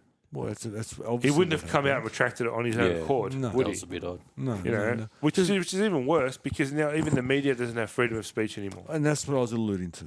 Yeah. That's what I was going to allude to. You know what? In terms of him compared to Paul, what's his name? Kent. Paul Kent. Obviously, Kent is a professional. Okay, and Well, Kent works for the Daily Telegraph. The 360 is his side hustle. yeah. I But don't know what else in Talos terms- does. Yeah. well, as a presenter, as a professional, I prefer to have Kent up there. But the only reason I like Gordy, because he says it how it is. He has the guess, and his words come out a little bit. You know what? He probably needs to go to elocution lessons. Is that right? I don't know. The way to speak, like myself. Okay, but you know what? He says it how it is. But after hearing him retract that, I've just lost a little bit of respect for him. Do you think any part of it's fabricated? What's that? Talos being on not those comments, but just in general. Like we all know that Paul Kent is the controversial one on that show, right? Yeah. Talos seems to, since he's had to take over that seat for this season, he seems to try and be that guy. He's always been that guy, but Yeah, I don't know. That's why I'm just curious. Is it really he's him always or been is that. it? No, that's Yeah, him. okay, fair enough. He always speaks his mind. I mean, when you name me another player who sat out a year of his contract No, money. that's for sure. Well, 1996, 97 was it? 96. 96, mate. Yeah. 96, I yeah. would have loved him in the grand final. There Let's see you who go. made the grand final. Yeah. So David yeah, I had great respect for him for that.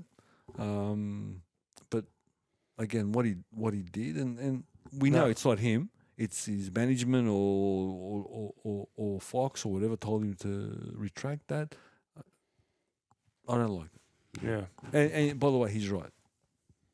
Yeah, I don't disagree. Yeah. He's right. I don't disagree. Ask Artie. Have you got anything for us? Oh, ask Hardy. Yeah, that came up. Yeah, I just got a quick one, guys. Only one question here for you guys. Current players that will make good NRL coaches. The current Oh, you're ones. killing me, Artie. I'll rattle off a few names. Just let me know what you You're guys think. killing me. All right. So, do you reckon Luke Keary? Do you reckon he'll make a good Nicola, NRL coach in the tell future? me. I know you know something about him. I've got a different opinion. What? I do. I don't know what the other names are, but I don't know where you're going. I mean, it's hard to say. Yeah. I mean, I haven't seen. I know a little bit about a little bit that I can't really share on here. But when I look at maybe rugby league's different, but some of the best coaches I've seen were not good players, like Wayne Bennet, Yeah. like Craig Bellamy. The best players don't always make the best coaches. In fact, it's usually the other way around. Mm-hmm. I don't know. That's just my opinion. No, I agree. So based on that, I don't know. I think he will. Yeah, I think he will make a good coach. I I don't really know. do. He's a thinking man. He's Okay. a thinking man. What about Adam Reynolds? Well, he's Apparently coaching in now. Brisbane now. He's so- coaching now, isn't he? I could see that. Yeah. you could He's see. coaching now. Jake Drapovic. He's a top He's guy a, to play he's, for. he's, be an he's inspirational definitely a coach. motivator. Yeah, I Yeah. don't know. I don't know. I mean, motivation-wise, he leads the team. He's the captain without He's a being the leader. captain. Yeah. Yeah. He's a natural born leader. Yeah. I don't know Yeah. about the X's and O's, but definitely as a natural born leader for Yeah. sure. What about the Chad? Would you have the Chad as a coach? I would. Yeah? I personally He would. sounds like he's a good man manager. They say love that it. the halfbacks are the smartest players on the field, right? So Yeah, maybe game managers, yeah, and Chad is. A few others that I put down is Cameron Murray from the Souths. I I'm think not sure he's about pretty Muzza. knowledgeable. I think he looks Yeah. like he's a good communicator. He's a good communicator. sort of knows how to guide a team around. Yeah. Yeah. Yeah. Maybe. Yeah. Maybe. I'm not sure about that. I'm not sold on that one, but yeah. DCE? Yeah, definitely. Oh, 100 million percent. Yeah, I'm Yeah. a fan of DCE's. 100%. Especially since the beginning when I've seen him speak to the media, and he's so well spoken and Yeah. obviously very intelligent, and he's very smart. Football, he's got a good footy He'll brain. probably run the country, but he's a good Yeah. coach as well. Yeah. Well, look, in about 10 years' time, I want St George to offer these two guys a duo contract. That'd be good. Right, I want the control freak and Tyson Gamble to be co-managers. I'd love to see them run the Dragons. I reckon they would absolutely make Bellamy look like a pancake. can you He'll look imagine? like a Oh my pussycat compared to God. these guys. Can you imagine? Can you imagine Tyson them? will be the attack, Yeah. and then control freak will do the defense. I don't know. defense. Yeah, be just Oh, phenomenal. Can you imagine them going off at each other? Oh, it'd be fantastic. Oh, can you imagine the box? They're not watching the game. They're just facing each other, just giving Absolutely. everybody sprays. Oh my god! Imagine if they lose a game. I wouldn't want to be part of that team. There's this famous something happened. Bellamy's absolutely giving us a spray on the walkie-talkie down to the guy who's a runner. Okay, to go and tell somebody to give him a spray, and he's fucking spraying. So Thingy Bob goes out, sprays him on the thing, comes back. Nothing changed. He goes down at half time. He goes, did fucking Ryan tell you what I was telling? He goes, no, he told me just to hit it up, and he just said nothing.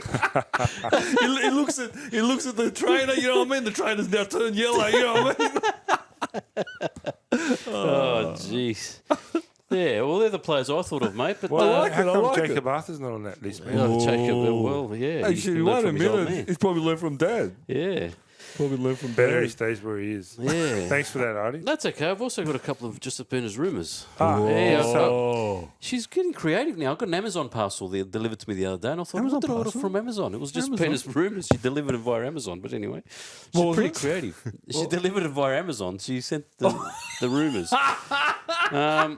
So apparently there's going to be an 18th team that's going to be come out of Perth in 2025. 18th team? Yeah, that's what she says. And Wayne Bennett's going to be the coach. Good spokesman. Apparently he's a good spokesman. Eh? well, he's highly in demand, highly sought after in WA. They love him there. They love him. Yeah. They love him. And she also said the NRL are talking about halftime entertainment. They reckon they've got someone stitched up. Yeah. Yeah, Milli Vanilli. So They that's- can just do it over Zoom. they They don't can do even it have to over be Zoom. here. Exactly. You so, know, They can put it on the big screen. yeah. You know what? Girl, you know it's true. On the back of Blame it on the rain. on the back of that, the Milli Vanilli comment. I think she got it a bit wrong. Nico knows the band who's Standard down procedure. What are they No. called again? I forget what they're called. Modern talking. Modern talking. That's it. Talking. Brother Louis. Brother Louis, if look it up on YouTube. I don't know. I'm the only person who'd never seen it before. These guys. George actually scared me because he started singing it when I told him about it. We know If it. you haven't seen it, Modern YouTube. Talking. They're the best. What are they called? Modern Family. Talking. Modern Talking. From Brother Louis. They'll hear it at the end of the show. The Nicola. 80s you got hairstyles. on at the end of the show? The 80s hairstyles kill it. I love it. Brother Louis. A great track. Great song. Many times cut a dance to that one, Nicola. Oh, back actually first time I heard it was back in Greece. Jeez. Yeah. That's about it from me. Thanks for that, Artie. Do you want me to do the spam mail now or you want it later? Yeah, go for it. Do you want the Go spam? for it, yeah. Got a bit of spam. I checked our email address. Nathan from Bondi. He sent me a message saying, good to see someone from the Roosters show some passion and produce a solid 30 stint on the field. 30 seconds. Come on, Nathan. Come on. 30 seconds. Mate, Mate. he took longer to bloody get dressed and get ready to go than bloody on the field. Tyson from Newcastle sent a message too. I think he's sledging us. I can't actually say it. Jeez, Tyson. The biggest Mate, sledger in the your game. language. Tyson. And behave. Wayne from Redcliffe, post-retirement, he'll be opening up a post-game conference course. He's a very astute public speaker, always has a lot to say. So apparently he's going to be starting that course soon. So Wayne looking at life after coaching. There you go. Go, Wayne. Public speaker. Yeah, he's a public speaker. Apparently he's really good. That's it for me, man. You know what? He'll do Nelson first. Going back to what we were saying about Wayne Bennet and Ricky Stewart and these guys who they're really good at what they do, but they're no good at everything else. They're damn lucky that they're good at what they do. Yeah, Because if they true. weren't, they'd be Damn saying, "Would you like fries with that?" Yeah, that would be their true. career. You know? Or in You're jail. right. Or in jail. Yeah. Let's run through done and dusted. Let's just run Sure. through the games. I'll run through the scores, and you guys can give me some quick comments. Sure. With the exception of the Parramatta St George game, I think I'm not allowed to comment on that. So Roosters back in the winning circle, 26-16 over Manly. Thoughts? Mate, that game, lots of penalties, man. Stop, start, Was it stop, 20? start. Oh, I don't know. 20 It was- penalties? Did my head in, but Yeah. it was good to see them win and good to see James Tedesco have a blinder. 16 runs, 161 metres, broke 7 tackles. So good to see good old Tedesco Yeah. back. That's all I can say about that. George? Nicola, I've decided the cricket ground is a soulless ground. It's I hate watching rugby league there. There's no. It's not for rugby league. It may be for cricket, absolutely, but You need binoculars. keep the game away. It has no. I think it was No because of the life. soccer. Was it because of the soccer? I The, think the so. Women's World Cup? Probably, but look, the game had no. The game looks like it's got no body, no soul, no character to it. Yeah. In saying that, Manly reflects their coach, which he has no soul or character either. Nicola, I don't care what you said. Roosters played good, maybe, but I know one thing: Manly were terrible. That I can guarantee you. Okay, now a team trying to make the 8, beside DC actually played well. A team trying to make the 8, Nicola, and in the hunt. Okay, what they produced was a load of fucking. I wonder if it's shit. down to Seabold's messaging. You know how he Maybe overcomplicates things? Professor. Well, you know what? Longer the season is going, and longer his tenure here in Manly. I've said it once. I'll say it again. The coaches, which we know, which we've seen what they've done, will just keep on repeating the patterns. And I can see this happening. Bit slower than Brisbane, but I'd see the same things happening. Look, the good thing is they're written off for the year, and they might cause some problems.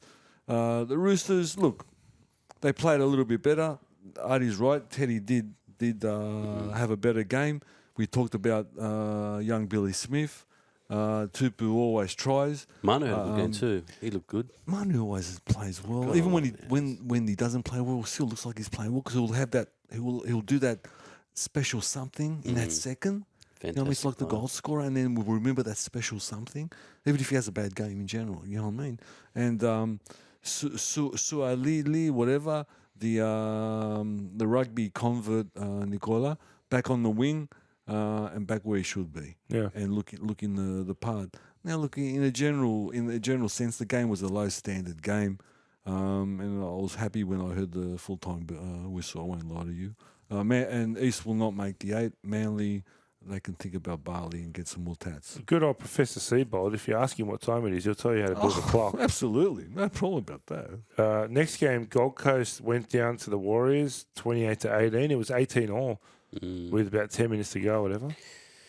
Mate, Titans did well to hang in there, considering they had they were a man down. Yeah, from early in the game. 17th minute, Yeah. I think onwards they were a man down. So the Titans did very well to only lose by a couple of tries in the end.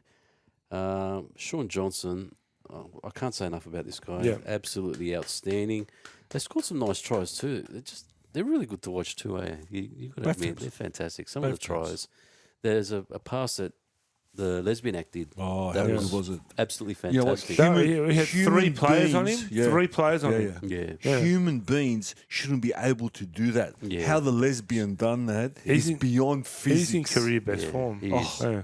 Oh, well, again, he must really struck a. He's struck a he's note happy. from- He's enjoying himself. Yeah, and And I've got a special mention to this one guy, Jackson Ford. Yes. Hook Please. didn't play this guy. This guy's amazing. He looked fantastic, Jackson Ford. Can I He's playing the way he played in the juniors. Every time I see him play here in the Warriors and Artie, I'm trying to think about him playing in St George. I can't remember. He didn't play. He He was didn't get he was many a games. passenger if he did. He didn't. Even Yeah. McGregor, I think, played him 1 or 2, but nothing. He didn't see much of him. Was he that? You remember when we went and watched St George a couple of years ago with GT? Was he on that game? No, was I that don't think he was on, Was no. that that guy I was calling? He should go back to the Reggies. No, he hardly played much game, man. He had little short stints.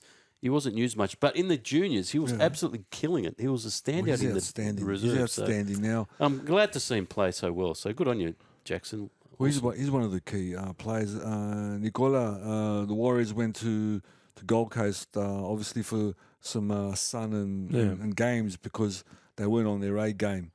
But But they won ugly. I was going to say the good teams when they're in the dogfight, they know they're not playing well. They still come out with the 2 points. Let me address the Titans. You know what? Our favourite coach, or one of my favourite coaches, must be licking his lips. Honestly, what he sees here, what he's got, Yeah. and what he thinks he can do with them, or what we know he can do with it, he's licking his lips, Nicola. Do you reckon he'll win a comp with him? He can win a comp? Yes. Yeah? Needs just a few more finishing pieces, but has this got a basis of winning the comp? Have they got the attack? Yes. Have they got the strike power? Yes. They just need a little bit of sprinkles on, 1 or 2 players, and he will do it. We know. I can guarantee you 100% Titans will make the 8 next year.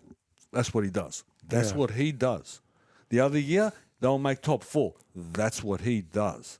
Now, after that is when the good coaches kick in, because anyone can make the 8. Yeah. Guess what? O'Brien's going to make the 8 this year. And I don't regard him as a good coach. I don't regard him as a good coach. Yeah. Okay, he might make the top 4, maybe, but winning the comp is different thing. Sorry. Look, Nicola, Artie said it pretty much. The lesbian act, just what he did with that ball. Yeah, 3 players on him. I want to talk about the send-off because if you think about it, they're playing with 12 men, the Titans all game. Yeah. So just to be that close or being in the window of winning it at one stage, Yeah. Nicola, they were outstanding. Yeah. I don't want to talk about the tackle because I thought at best it would be 10 minutes at best, but we talked about that. We spent a long time talking about that. Guess what, Nicola? Warriors got 2 points, and we move on to next week. Yeah. And I enjoyed the game, by the way. I really enjoyed it. Panthers 26-6 over the Storm. Mate, the Panthers really showed how good they are. They're unbeatable. The Storm were in it for 20 minutes. After that, when was the last time we saw the Storm in a game for only 20 minutes? Like, that's how good. It's worth mentioning Pappenhausen had a successful He had a return in successful Queensland return, Cup so as well. He'll make a I watched difference. it. Yeah, I watched it. He'll be good. And Cleary's kicking game, I noticed, was outstanding on that night. He had a really good kicking game. That's all I've got to say, really, just quick words. I don't think the Storm were ever in it, Nicola. I think from the kickoff, the Penrith were playing with their food. Be honest with you. They were 6-0 up. Yeah. They could. You know what? They could be 24-0 up, and I know what's going to happen at the end. You know what I mean? I'm going to talk about Penrith. I don't want to talk about. I don't want to talk about Melbourne. Melbourne is a top 4 team, and they'll be out the back door. I wax lyrical about this team. A professional every week. You know exactly what you're going to get. You're not going to get a Warriors game, Nicola, which drops a little bit. It's their best and their worst is from 8 to 9. Yeah. That's their best and that's their worst. They get you into a grind, Nicola. They get you into the washing machine, and they'll go all day. They don't care. They'll go washing machine back forward all day until they'll wait for you to make an error, and they'll pounce. And they'll just grind you out.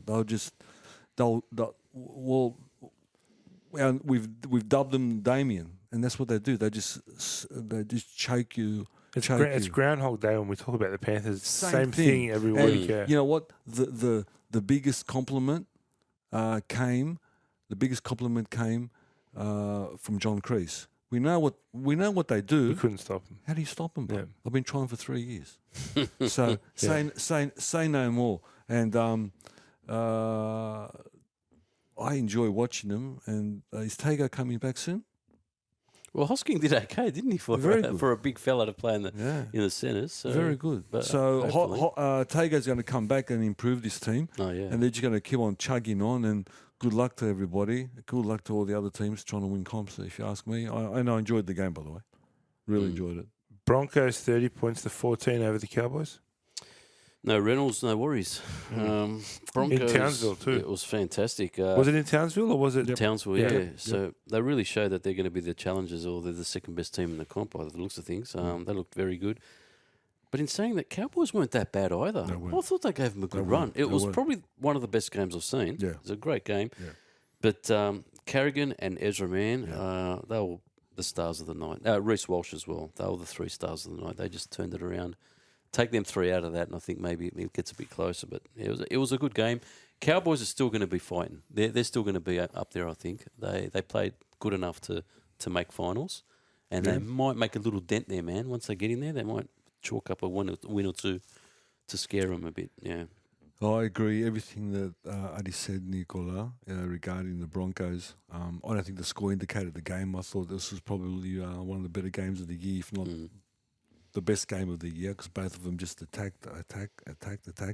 The question is, has Cowboys blown their shot?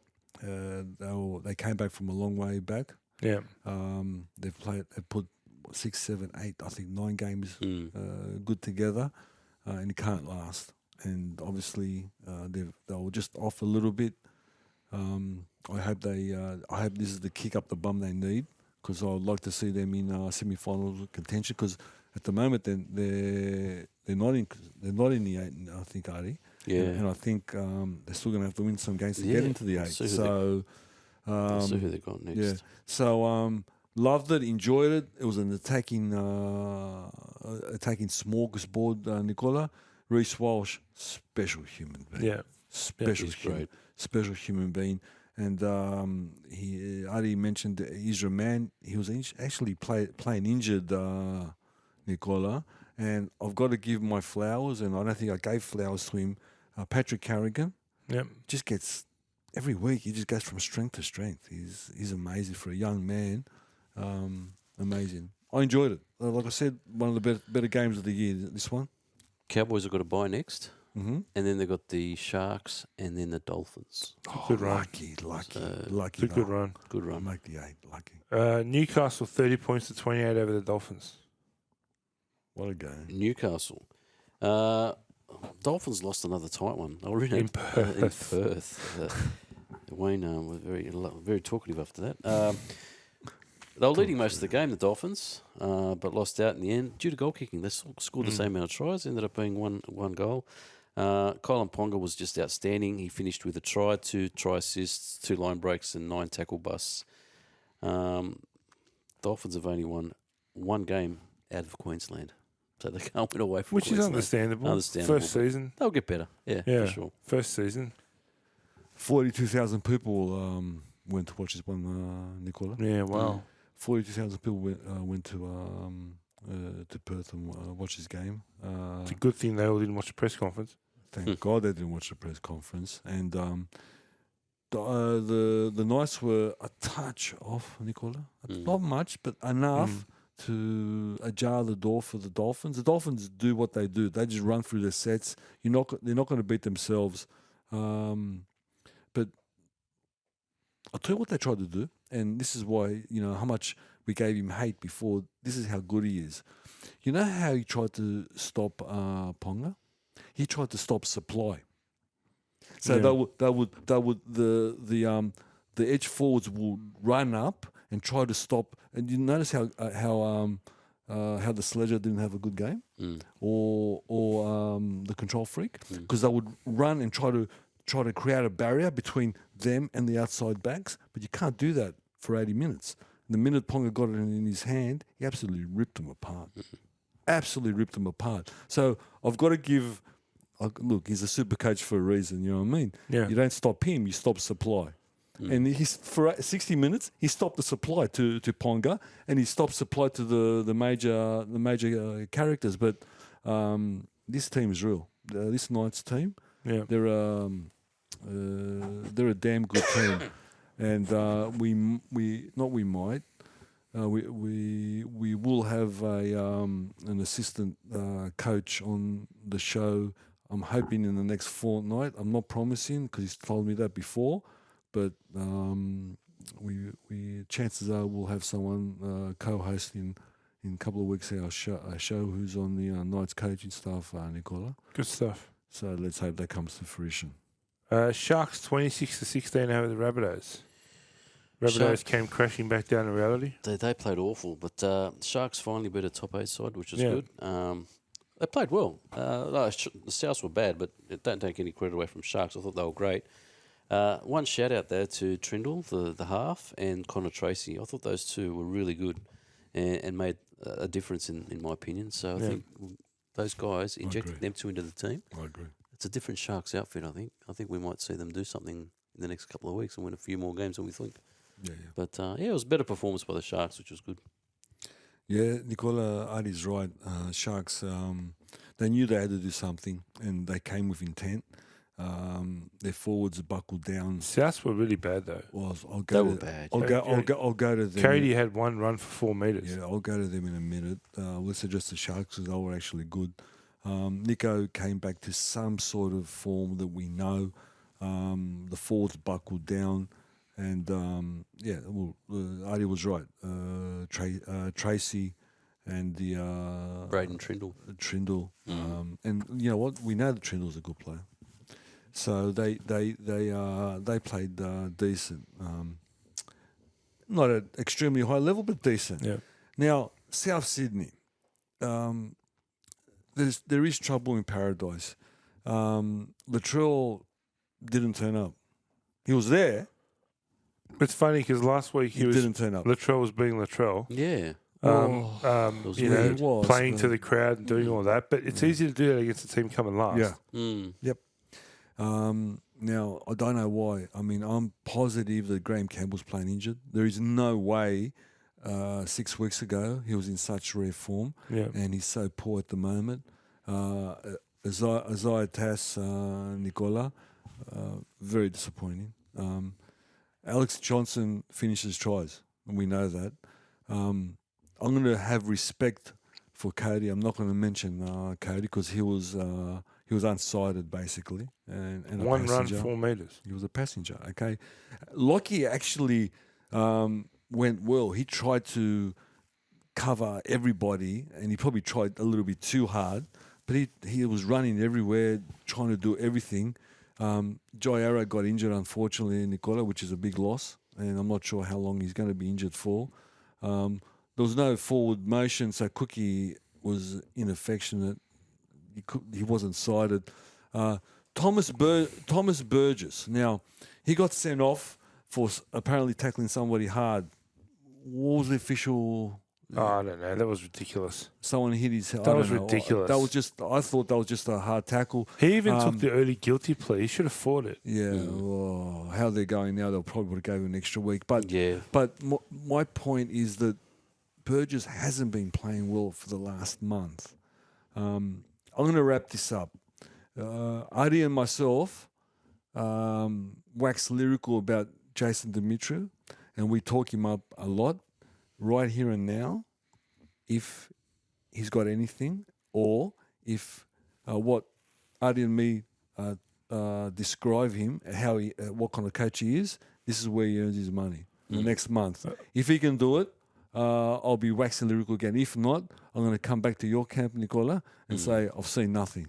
I mean, we had this conversation at the start of the season. It's, and here it is here right now. we'll see now. Right now. We'll see. He's now, got now. no excuse now. He's got all his No players. excuse. Yeah. Everybody's back. It's up to him to motivate him. And you know what, in the press conference, I didn't like what he said because he threw it back onto the players. Maybe that was the right thing. I don't know. But he cleaned his hands of it and said, well, it's up to them to do it. So maybe it is. Maybe they're right. Eels 26, Dragons 20. You guys were at this game. First game I've seen live, The Raiders? the Dragons play, and I was happy for the. I was excited. I saw some good signs there for next year. We've got some good players that potentially will improve next year, which I hope. But I thought Saints were the better team, to be honest. And Yeah, I agree with that. And that no try would have made a difference. 26-20, 26-10. It would have, but they shouldn't still It's a have lost the different game ball from game. It's a different ball game. St George would have, yeah. And when it was 20 minutes to go, 20-10, I said to George, I go, watch the last 20 minutes of Mitchell and watch the last 20 of Ben Hunt, and you'll see why I'm sort of off Ben Hunt, because he just doesn't know how to close a game. Mitchell was busy trying to rally the guys and brought him home. Hunt looked like a passenger. He was playing on his side. He wasn't really doing much. He'll get the ball in the last tackle. And I feel like Amoni's got shackles. I just feel like he's not playing his natural game, which was sad. The guy that stood out for me, I thought Bryce Cartwright had a good game for Para. I thought he was one of the best. Arthur Miller made his debut, scored a try, and then Revalava scored 4 tries on that side. After that, they actually replaced him. They moved him to the other wing. He scored 3 against him. The fourth one was against him. He started well, Arthur Miller, but then... He's a kid who He's debuted. a kid, against a giant in Revalava. Yeah. So, but yeah, it was an entertaining game, though. Parramatta did well. I think they did just enough. But you're missing a hooker, man. You really need Reed Marnie back. They're missing a lot more than that at the moment. But yeah, it makes a difference, though. I don't know, man. What about you, George? 24,000 people, and it got a great atmosphere. Yeah, it was a good atmosphere. Great atmosphere. We had great seats. Went to the Dulux box, and I had good company with me, Nicola, and I witnessed. Look, you can argue about this, but a depleted Parramatta team. There's up to 5 out. I'm sure there is. I'm not sure when they're coming back. Arthur Mills Stevens, a young halfback, which I deeply felt for his first run on game. We saw him close up. He's not the biggest winger, Nicola, and he was up against Ravalawa, whatever. Ravioli. Ravioli. There you go. There's another name. He was up against Ravioli, and look, Brad Arthur moved him to the other wing, but the damage was done. I feel for the kid. I hope he gets back, and I'm sure when he comes back, he'll come back much Parramatta's better. wings are the biggest problem at the moment. They've got a total combined weight of 65 kilos when they're wet. Yeah, they're not even Sean Russell. He's not a bigger. He's not a big. He's very He's small. very quick. He's extremely quick, and when he came over to the Ravioli's wing, he actually done a job on him. So he's very competent, but he's a young. He's no Sevo. Yeah, what is he? 19, 20? He's no Sevo. He's a very young man. Parramatta did what Parramatta had to do. They had to go and get 2 points, and Nicola, they were off. They weren't at their best. Thank God that Brown came back, because he took a lot of the ball playing. Mitch was with his ball in hand running, probably not there, but he kicked St George to death. Nicola, always Clint Gutherson busy. Nicola always in big controversial moments, like he was. The pack, let's say, didn't perform as good as they usually do, Nicola, but. Nico pointed out Bryce Cartwright. If nothing, your coach is a magician to get this guy playing the best rugby league he's ever played.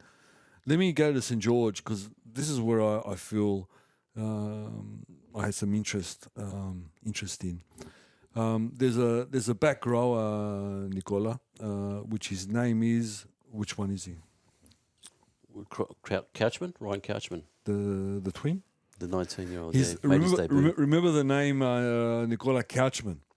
He's a young back rower who looks a lot like Jack DeBellin, and he's a beautiful defender. Not only the way he tackles, but where he stands and his anticipation. And apparently he's got a twin brother who's exactly the same. Who played first grade as well, but he got injured. Oh, okay. So I think he's playing this week. So this week I think we've got both of them on this week. Okay. So they've got a huge future, 19-year-olds. 19-year-olds. So they're defensive specialists, Nicola. I think in years to come they'll have an attacking game. But when you watch them, look at these Couchman kids. They're very good. I'm going to bag one of my favourite players, Nicola, Ben Hunt. This hurts me. Why? Because I think that he's been phoning it in for the last month and seeing it live. Really put a spotlight. Now, why journos are not talking about it, I don't know. He set up 2 tries, so it covers it. Like, he does 2 good things. Because and he kicked. the passes. He gave that upper bridge to Rabba. Yeah. He did a couple of good okay, things, but yeah, okay. he did a lot of nothing as well. The first half, he gave those 2 passes to Rava, and Rava beat 17 of people and scored tries. But after that, he was running away from the ball, Nicola. Off his mistakes came the Parramatta last tries. Very disappointing. And if he doesn't want to be there, don't. Simple. Yep. Go to the Gold Coast. Go to the Gold Coast. It's okay. No one's gonna think worse of you. Lomax, he's just getting better. He had an incident. I'm not going to talk about the incident because we talked about it early in the year. And Tyron Sloan, the potential of this kid, Nicola. No, yeah. Oh my God, the potential of this kid.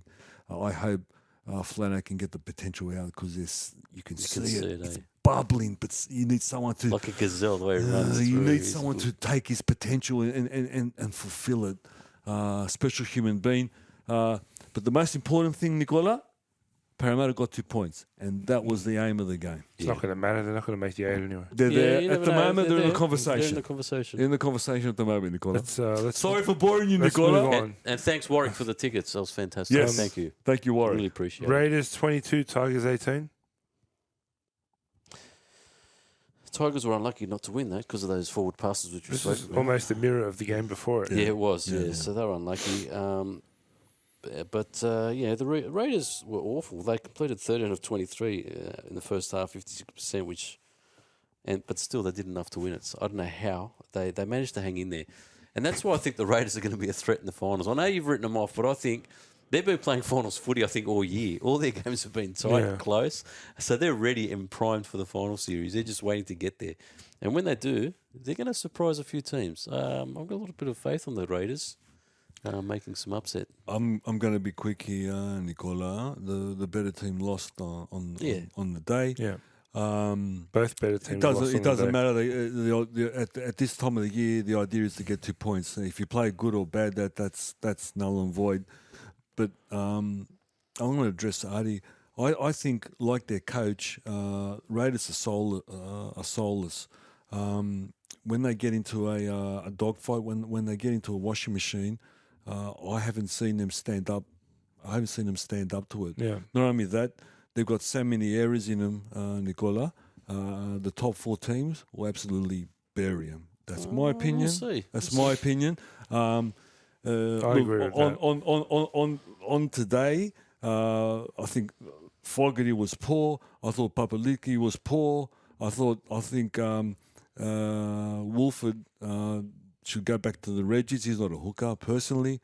And Hudson Young, I keep on waiting to see something that he produced early in the year. At the moment, he's barely a Reggies player. And what do I say every week about a certain player, Nicola? Horsburgh. Horsburgh's a cat. Yeah. Horsburgh's a cat. No, I'm sorry, call it a cat. Let's move on because it looks like... Isn't that the signs of a good team, though, if you played bad and win?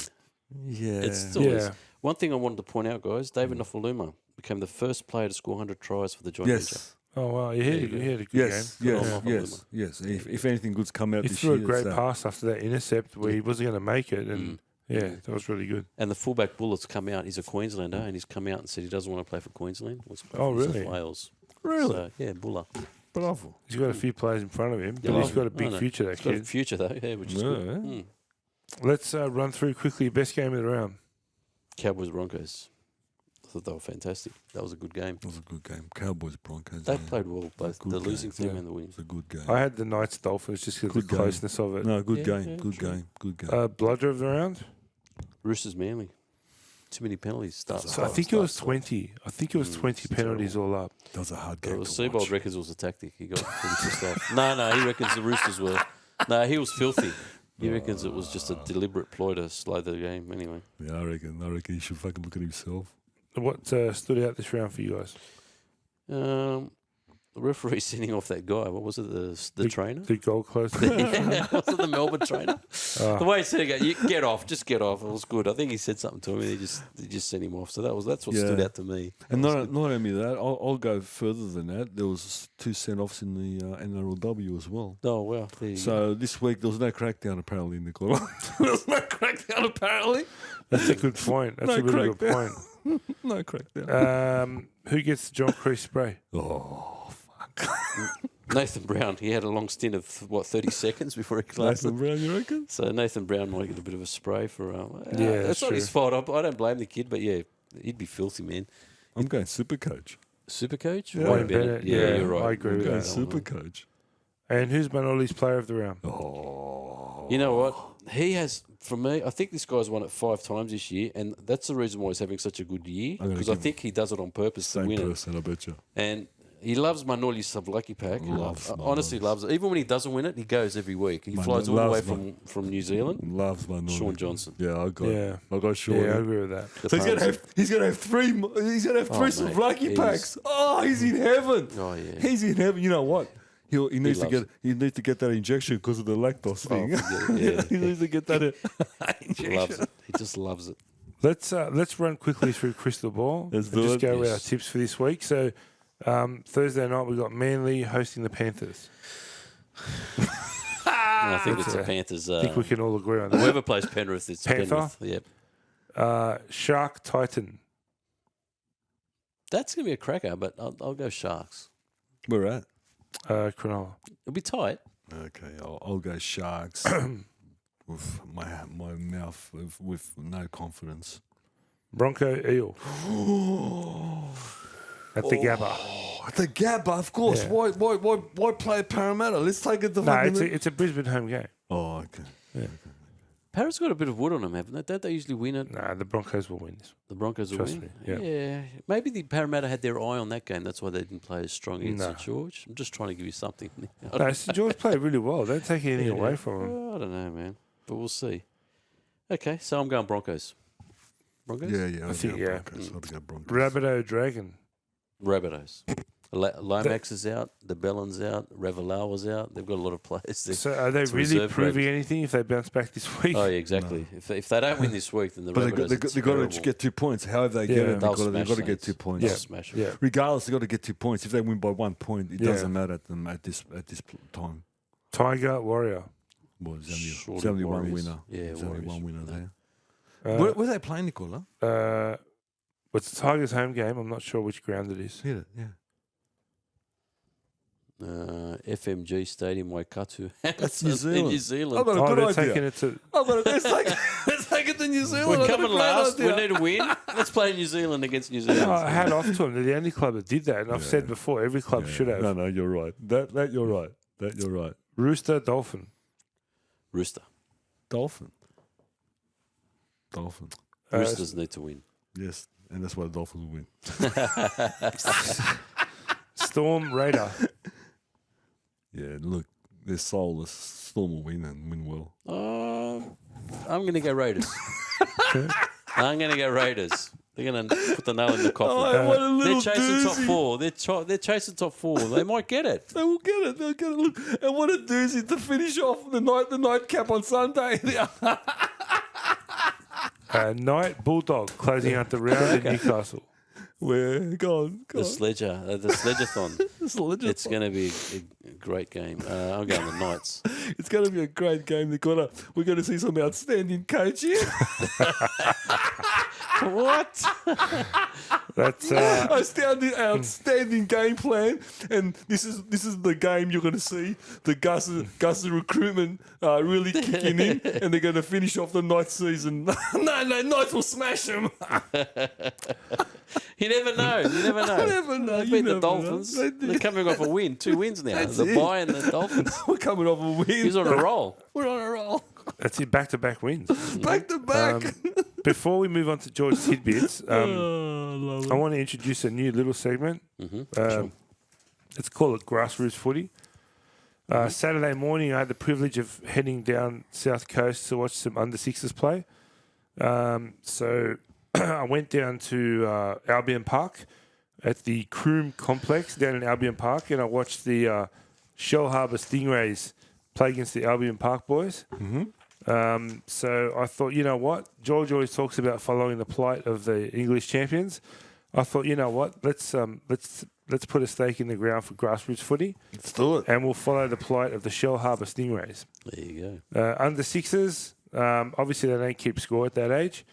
But it was great just being down there, seeing the kids go around. They play tag. They've got tags on. And it's great watching them all get back in the line. You know, and it was just really good to be down there. The girls were playing as well. There was 4 fields going on at the same time.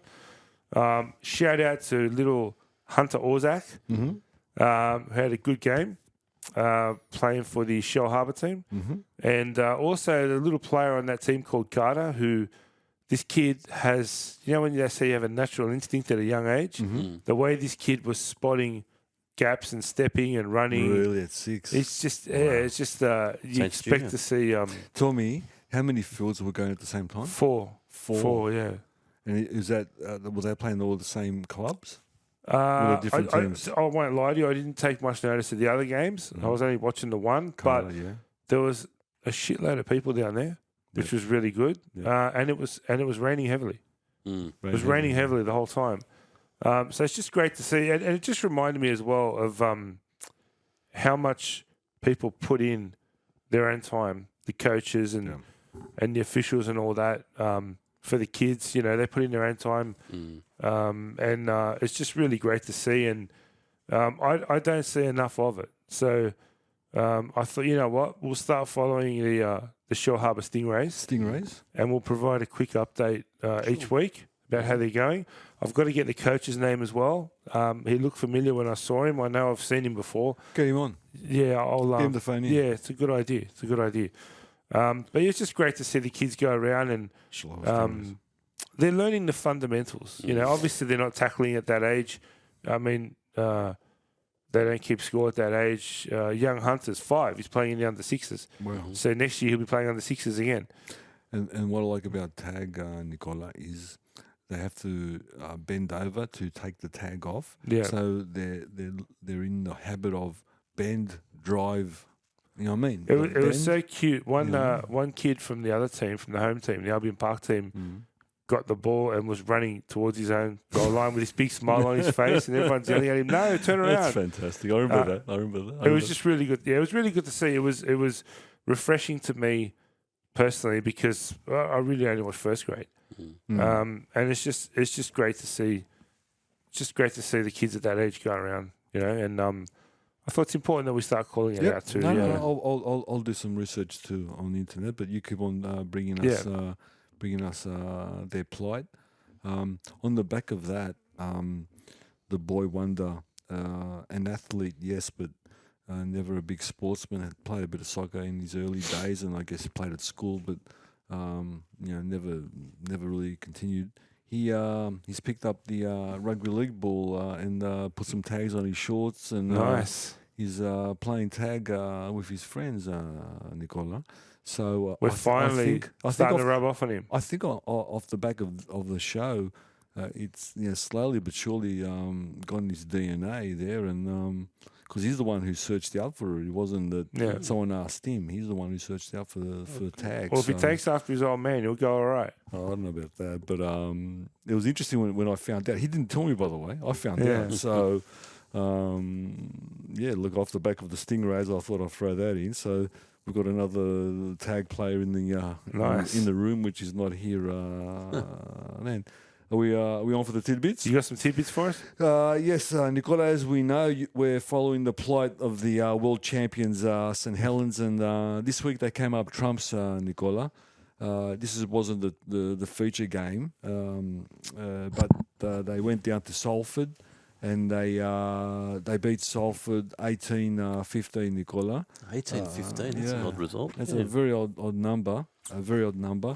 I think Salford had much of the bet of the game, but St. Helens being St. Helens with their forward passes and their whatever, and they get it. They do it every time. So Yeah, I bet you they win the comp again. They haven't played good all year, and I bet you they win the comp. Anyway, Wigan, which I think is the best team in the comp, Nicola, went down to to Hull KR, and they beat Hull KR 64-6, Nicola. Wow. Which was surprising because Hull KR were playing well. Castleford didn't score anything. Scored a duck, Nicola. And Huddersfield scored 28. Two battling teams, Nicola. Sort of, they're not going the best. Warrington, Nicola, 10, and Catalans scored 30. Oh. Warrington just sacked their coach, and they just hired Sam Burgess to come over next year to coach them. But meantime, for some unknown reason, I don't know why, because they're star-studded, they're a tatters. They're not. That was the feature game, and they did not look good. Hull FC, Nicola, scored 42. Wakefield, the team coming last, and they said that they won't win a game. They actually beat Warrington last week or 2 weeks ago. Mm-hmm. Hull FC scored 42, Nicola, and Wakefield scored 4. And our team, Nicola, the Leeds Leopards with the ugliest jersey in the world. They beat the Leeds team 13-6. That's a good win. It's a good Very win. good win. Which the top 6 in England looks this way, Nicola. Catalans first on 32. Wigan, 28. Our team, Nicola. The Leeds Leopards with the ugliest jersey in the world, 28. St. Helens, how they fucking, I don't know. They're 28-6. I don't know how they do it. They play like bastards. Oh, my God. What a comeback. They're on a roll. Good on them. They'll come in third last. Yeah, I know. That started terribly. For some unknown reason, how I have no idea. Warrington's still in the top.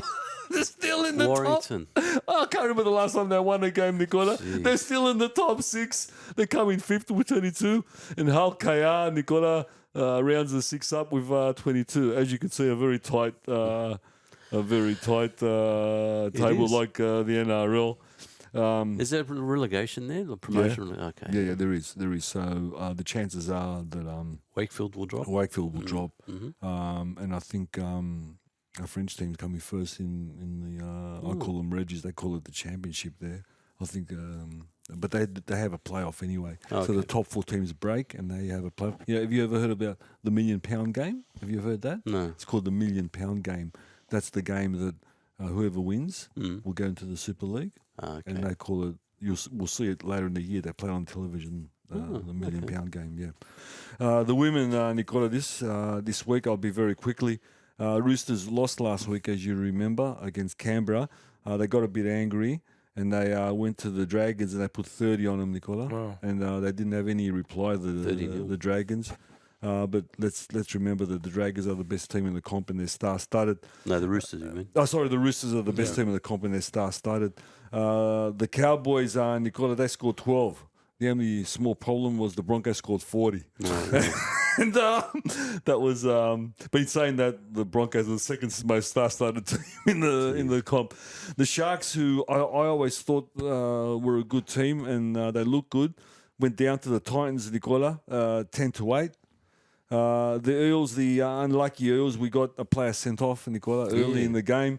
It was a pretty bad shot, wasn't it? It was a very bad shot. Nicola, was a very bad shot. But the Knights, the last year grand finalists and the last year winners, Nicola, they scored 38 points. And unfortunately, we only scored 4. So we didn't do too well. And the Raiders, they continue on their winning way. West had not lost a game, Nicola, but lost they did this week. Oh, wow. The Raiders scored 28 and West scored 22. And despite the scores, it's actually a pretty good. They play some good stuff. They play good rugby league. I enjoy watching it. Nicola, the World Cup diplomats, they went on a junket. They went to Malaysia to decide things I could have decided over the phone in 15 minutes, Nicola. Next World Cup's going to be in Australia, Nicola, believe it or not. Oh, really? That's a surprise, yeah. 26. I think it's going to be only a 10-team 10-team comp or It's 10 better. team. Yeah, much better than what we It's a had. Super League of World Cups. Something like that. The only problem is that Greece is just outside the top 10, Nicola, and we've got to pull our socks up because Serbia might take our spot. Yeah. And that's going to be stunning seeing Australia and Serbia play. The Trebojevic brothers. The Trebojevic brothers.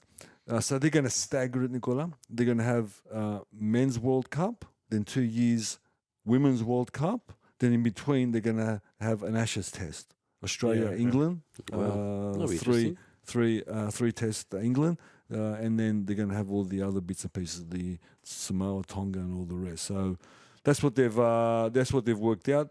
It took them a whole week to work that out. I swear I could have done it over the phone in 15 minutes, but there you go. Nice junket. I want to talk about the Tillies, Nicola. I'm going to throw it over to you and Artie, whoever watched it. I don't know who watched it, but please somebody, because I don't know what I watched. I know I watched the victory last night or the other day. It's a great game of soccer, actually. Denmark came out. They started really well, but then Australia scored a great goal. Ford, I think her name was, from a nice long ball, a nice through ball. That was a great pass. Great pass, yeah. And then in the second half, they scored the second to wrap it up. Beautiful ball by Fowler, I think her name was, right through two players onto Reyes. No, another lady who laid it back for the other girl to score, Rogers. Laris or something. Something like that. And they got away with a 2-0 win against Denmark. So fantastic result. Good now win, they're in the big semi-final. win. Big crowd, 75,000. That's right. They're in the semi-final, and they're actually playing against the winner of tonight's game, which would have finished, which I'll look up now. It's either France. Are they playing well? They're Nicola? playing really well. They weathered an early storm. Denmark were all over them for the first 15, 20 minutes and missed an absolute sitter. She had an air swing. But Australia held firm and really took over the game. I thought they did really well. Are they, in terms of their play, are they looking world class, for argument's sake, a lack of a better word? I don't know what to compare it against because I haven't watched many other games. Okay. I do know a lot of the favourites are gone. Yes. Brazil, USA. USA's gone. Yeah. Thank USA lost a penalty shootout, and one of the best penalty shootouts I've seen. It was really, really close to penalty shootout. I just saw the result now. Australia will be playing France in the semi-final, Wow, big and they're a game. pretty good side as well. France are gone. So yeah, they're pretty good. They're a strong unit. So they'll give. That's on Friday Australia- night too. I Or think so, Saturday yeah, night, I yeah. think So look, let's hope they continue on. I think Albanese said if they Matildas win the World Cup, he's going to give us a public holiday. You should. We'll see what happens. I'll take it. Crowds have been amazing. Mind you, I though. work for an American company, so we probably won't have it anymore. How good have the crowds been and the viewers? Like, Yeah, it's getting a lot of. a lot of viewers and the crowds are Fantastic. sensational. I'll tell you something about FIFA, which interests me. Do you know they make us cover, for argument's sake, Lang Park, Wally and all those statues out the front? Yeah. They make you cover those Why? statues. Well, it's about FIFA. It's not about... Yeah, but it's our stadium. The ornaments of our stadium. I know. I heard that on this podcast I listened to, which I found strange. I know that they're very demanding, and that's their brand, and they can do whatever they want to do. But there's some things which I think they probably Overstep. probably Yeah. they don't understand our sporting culture. A friend of mine, nicknamed Puff the Magic Dragon. You know who you are, Puffy. He asked me to ask Adi. Yep. On your trip, Adi, where were your favourite places to go, and would you go again? Absolutely, we'll go again. We've been 5 times, mate. He'll so go I'd again, definitely go Puffy. again. But there's one beach we love in particular. It's up the North Shore called Lanakai. It's a bit hidden. You got to go between houses, little laneways between houses to get there. But it's an absolutely outstanding beach called Lanakai. Fantastic. And if you love your shopping, my wife always takes us to Waikili outlets, which is all your cheap outlets there to buy some clothes. But a lot of things to do in Hawaii. A lot of good eateries. So yeah, I recommend it. Good highly. food The too. beaches are amazing. Even Waikiki Beach, the main beach, Yeah. we were swimming and turtles were coming up to us, man. It was just pretty cool. freaky. It was How- really good. How busy were the beaches? Packed. It was pretty busy. So But still, it's nice, man. Is it It's summer over there at the moment. It's isn't summer, it? yeah, and the waters are so warm. So is it yeah. really? Is it humid like here? It's warm, yeah. It's humid, But at night it was getting a bit cooler.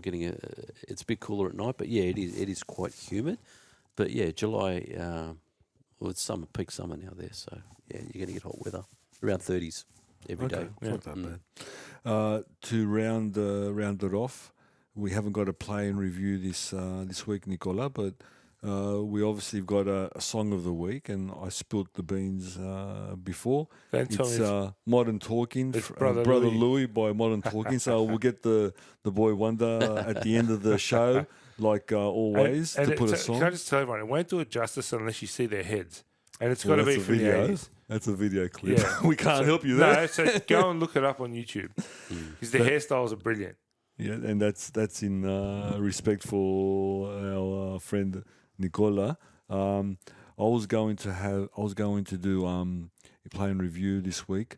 What's that center I said from the Broncos? Steve Renoff.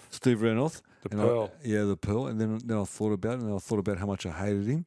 So last Great minute, player. yeah, I know. I did say that. I said how much player. I didn't like him. Of course, a great player. He ripped every team. I ripped us up. Then last minute I was going to change it, and I came to my senses. I was going to do Benji, so I didn't get enough time. So I'm going to do Benji next week. But I asked last time, has anyone got any? I done Hindmarsh for you. I done Hiney for you. Has anyone got any requests? Favorite players? That's it. Tommy Redon. We always talk about him, and I think the younger generation don't know this guy, how he. Yeah, I'll tell you what. I'll go even deeper for Tommy. Usually I go just the normal, the what they've achieved, whatever. I'll go a little bit deeper, Tommy, and I actually saw Tommy as well in his back end of his career in the late 70s. So he's got some great stories. So if you can dig out some good stories there, man, you'll be laughing. I won't go where I traditionally go. I'll go a bit further down. Maybe the boy Wonder can pull some clips out, and we'll get some clips of him. Great. Well, there'll be some great stuff there. I might do a big thing on Tommy next week. Mm-hmm. That's good stuff. And I'm done, Nicola. That's a wrap. I'm done. It's a wrap. That's a wrap. Episode 51 in the bag. It's in the bag. Yeah, that was a big one. It was a big one. Yeah.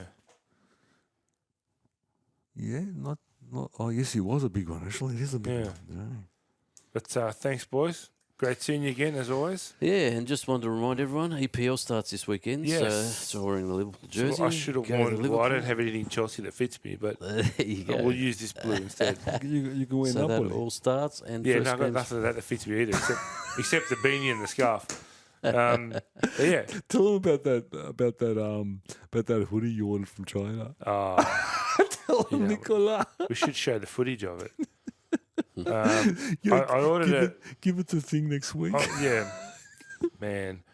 I'll show you afterwards. Yeah. I ordered a custom-made Napoli hoodie from China. Yeah. And the best part is, my mother used to be a seamstress. She used to teach sewing. She used to make clothes, right? She measured me up. Can't go wrong. They sent me a 6-man tent. Even the hood was out of proportion. I don't know what the fuck. Right? I got nothing. So seriously. Oh god. We'll just have to upload a photo. There's no way to describe it. Give us the boy Wonder. Yeah. Give us the boy Wonder. Yeah. That's a cracker. Oh, Yeah, I'll show you in a minute. There's no way to describe I it. walked in and he's put it on for me. I go, what the flying F is that? It was to his knees. The arms are like... See, it's a hoodie. You call it an hoodie. Use it as an hoodie now. You could fit 3 people in the hood. There you go. Oh, I've got to see it. Yes, I'll show you. I'll show you in a moment. The best. Yeah, it's just kills me. But that's it. That's Done. it. Thanks everyone. Always a pleasure. Of course, the pleasure is all ours. And have a great week, and we'll see everyone next week. Enjoy. Happy rugby league, night. everybody. Rugby league. Good night. Good night.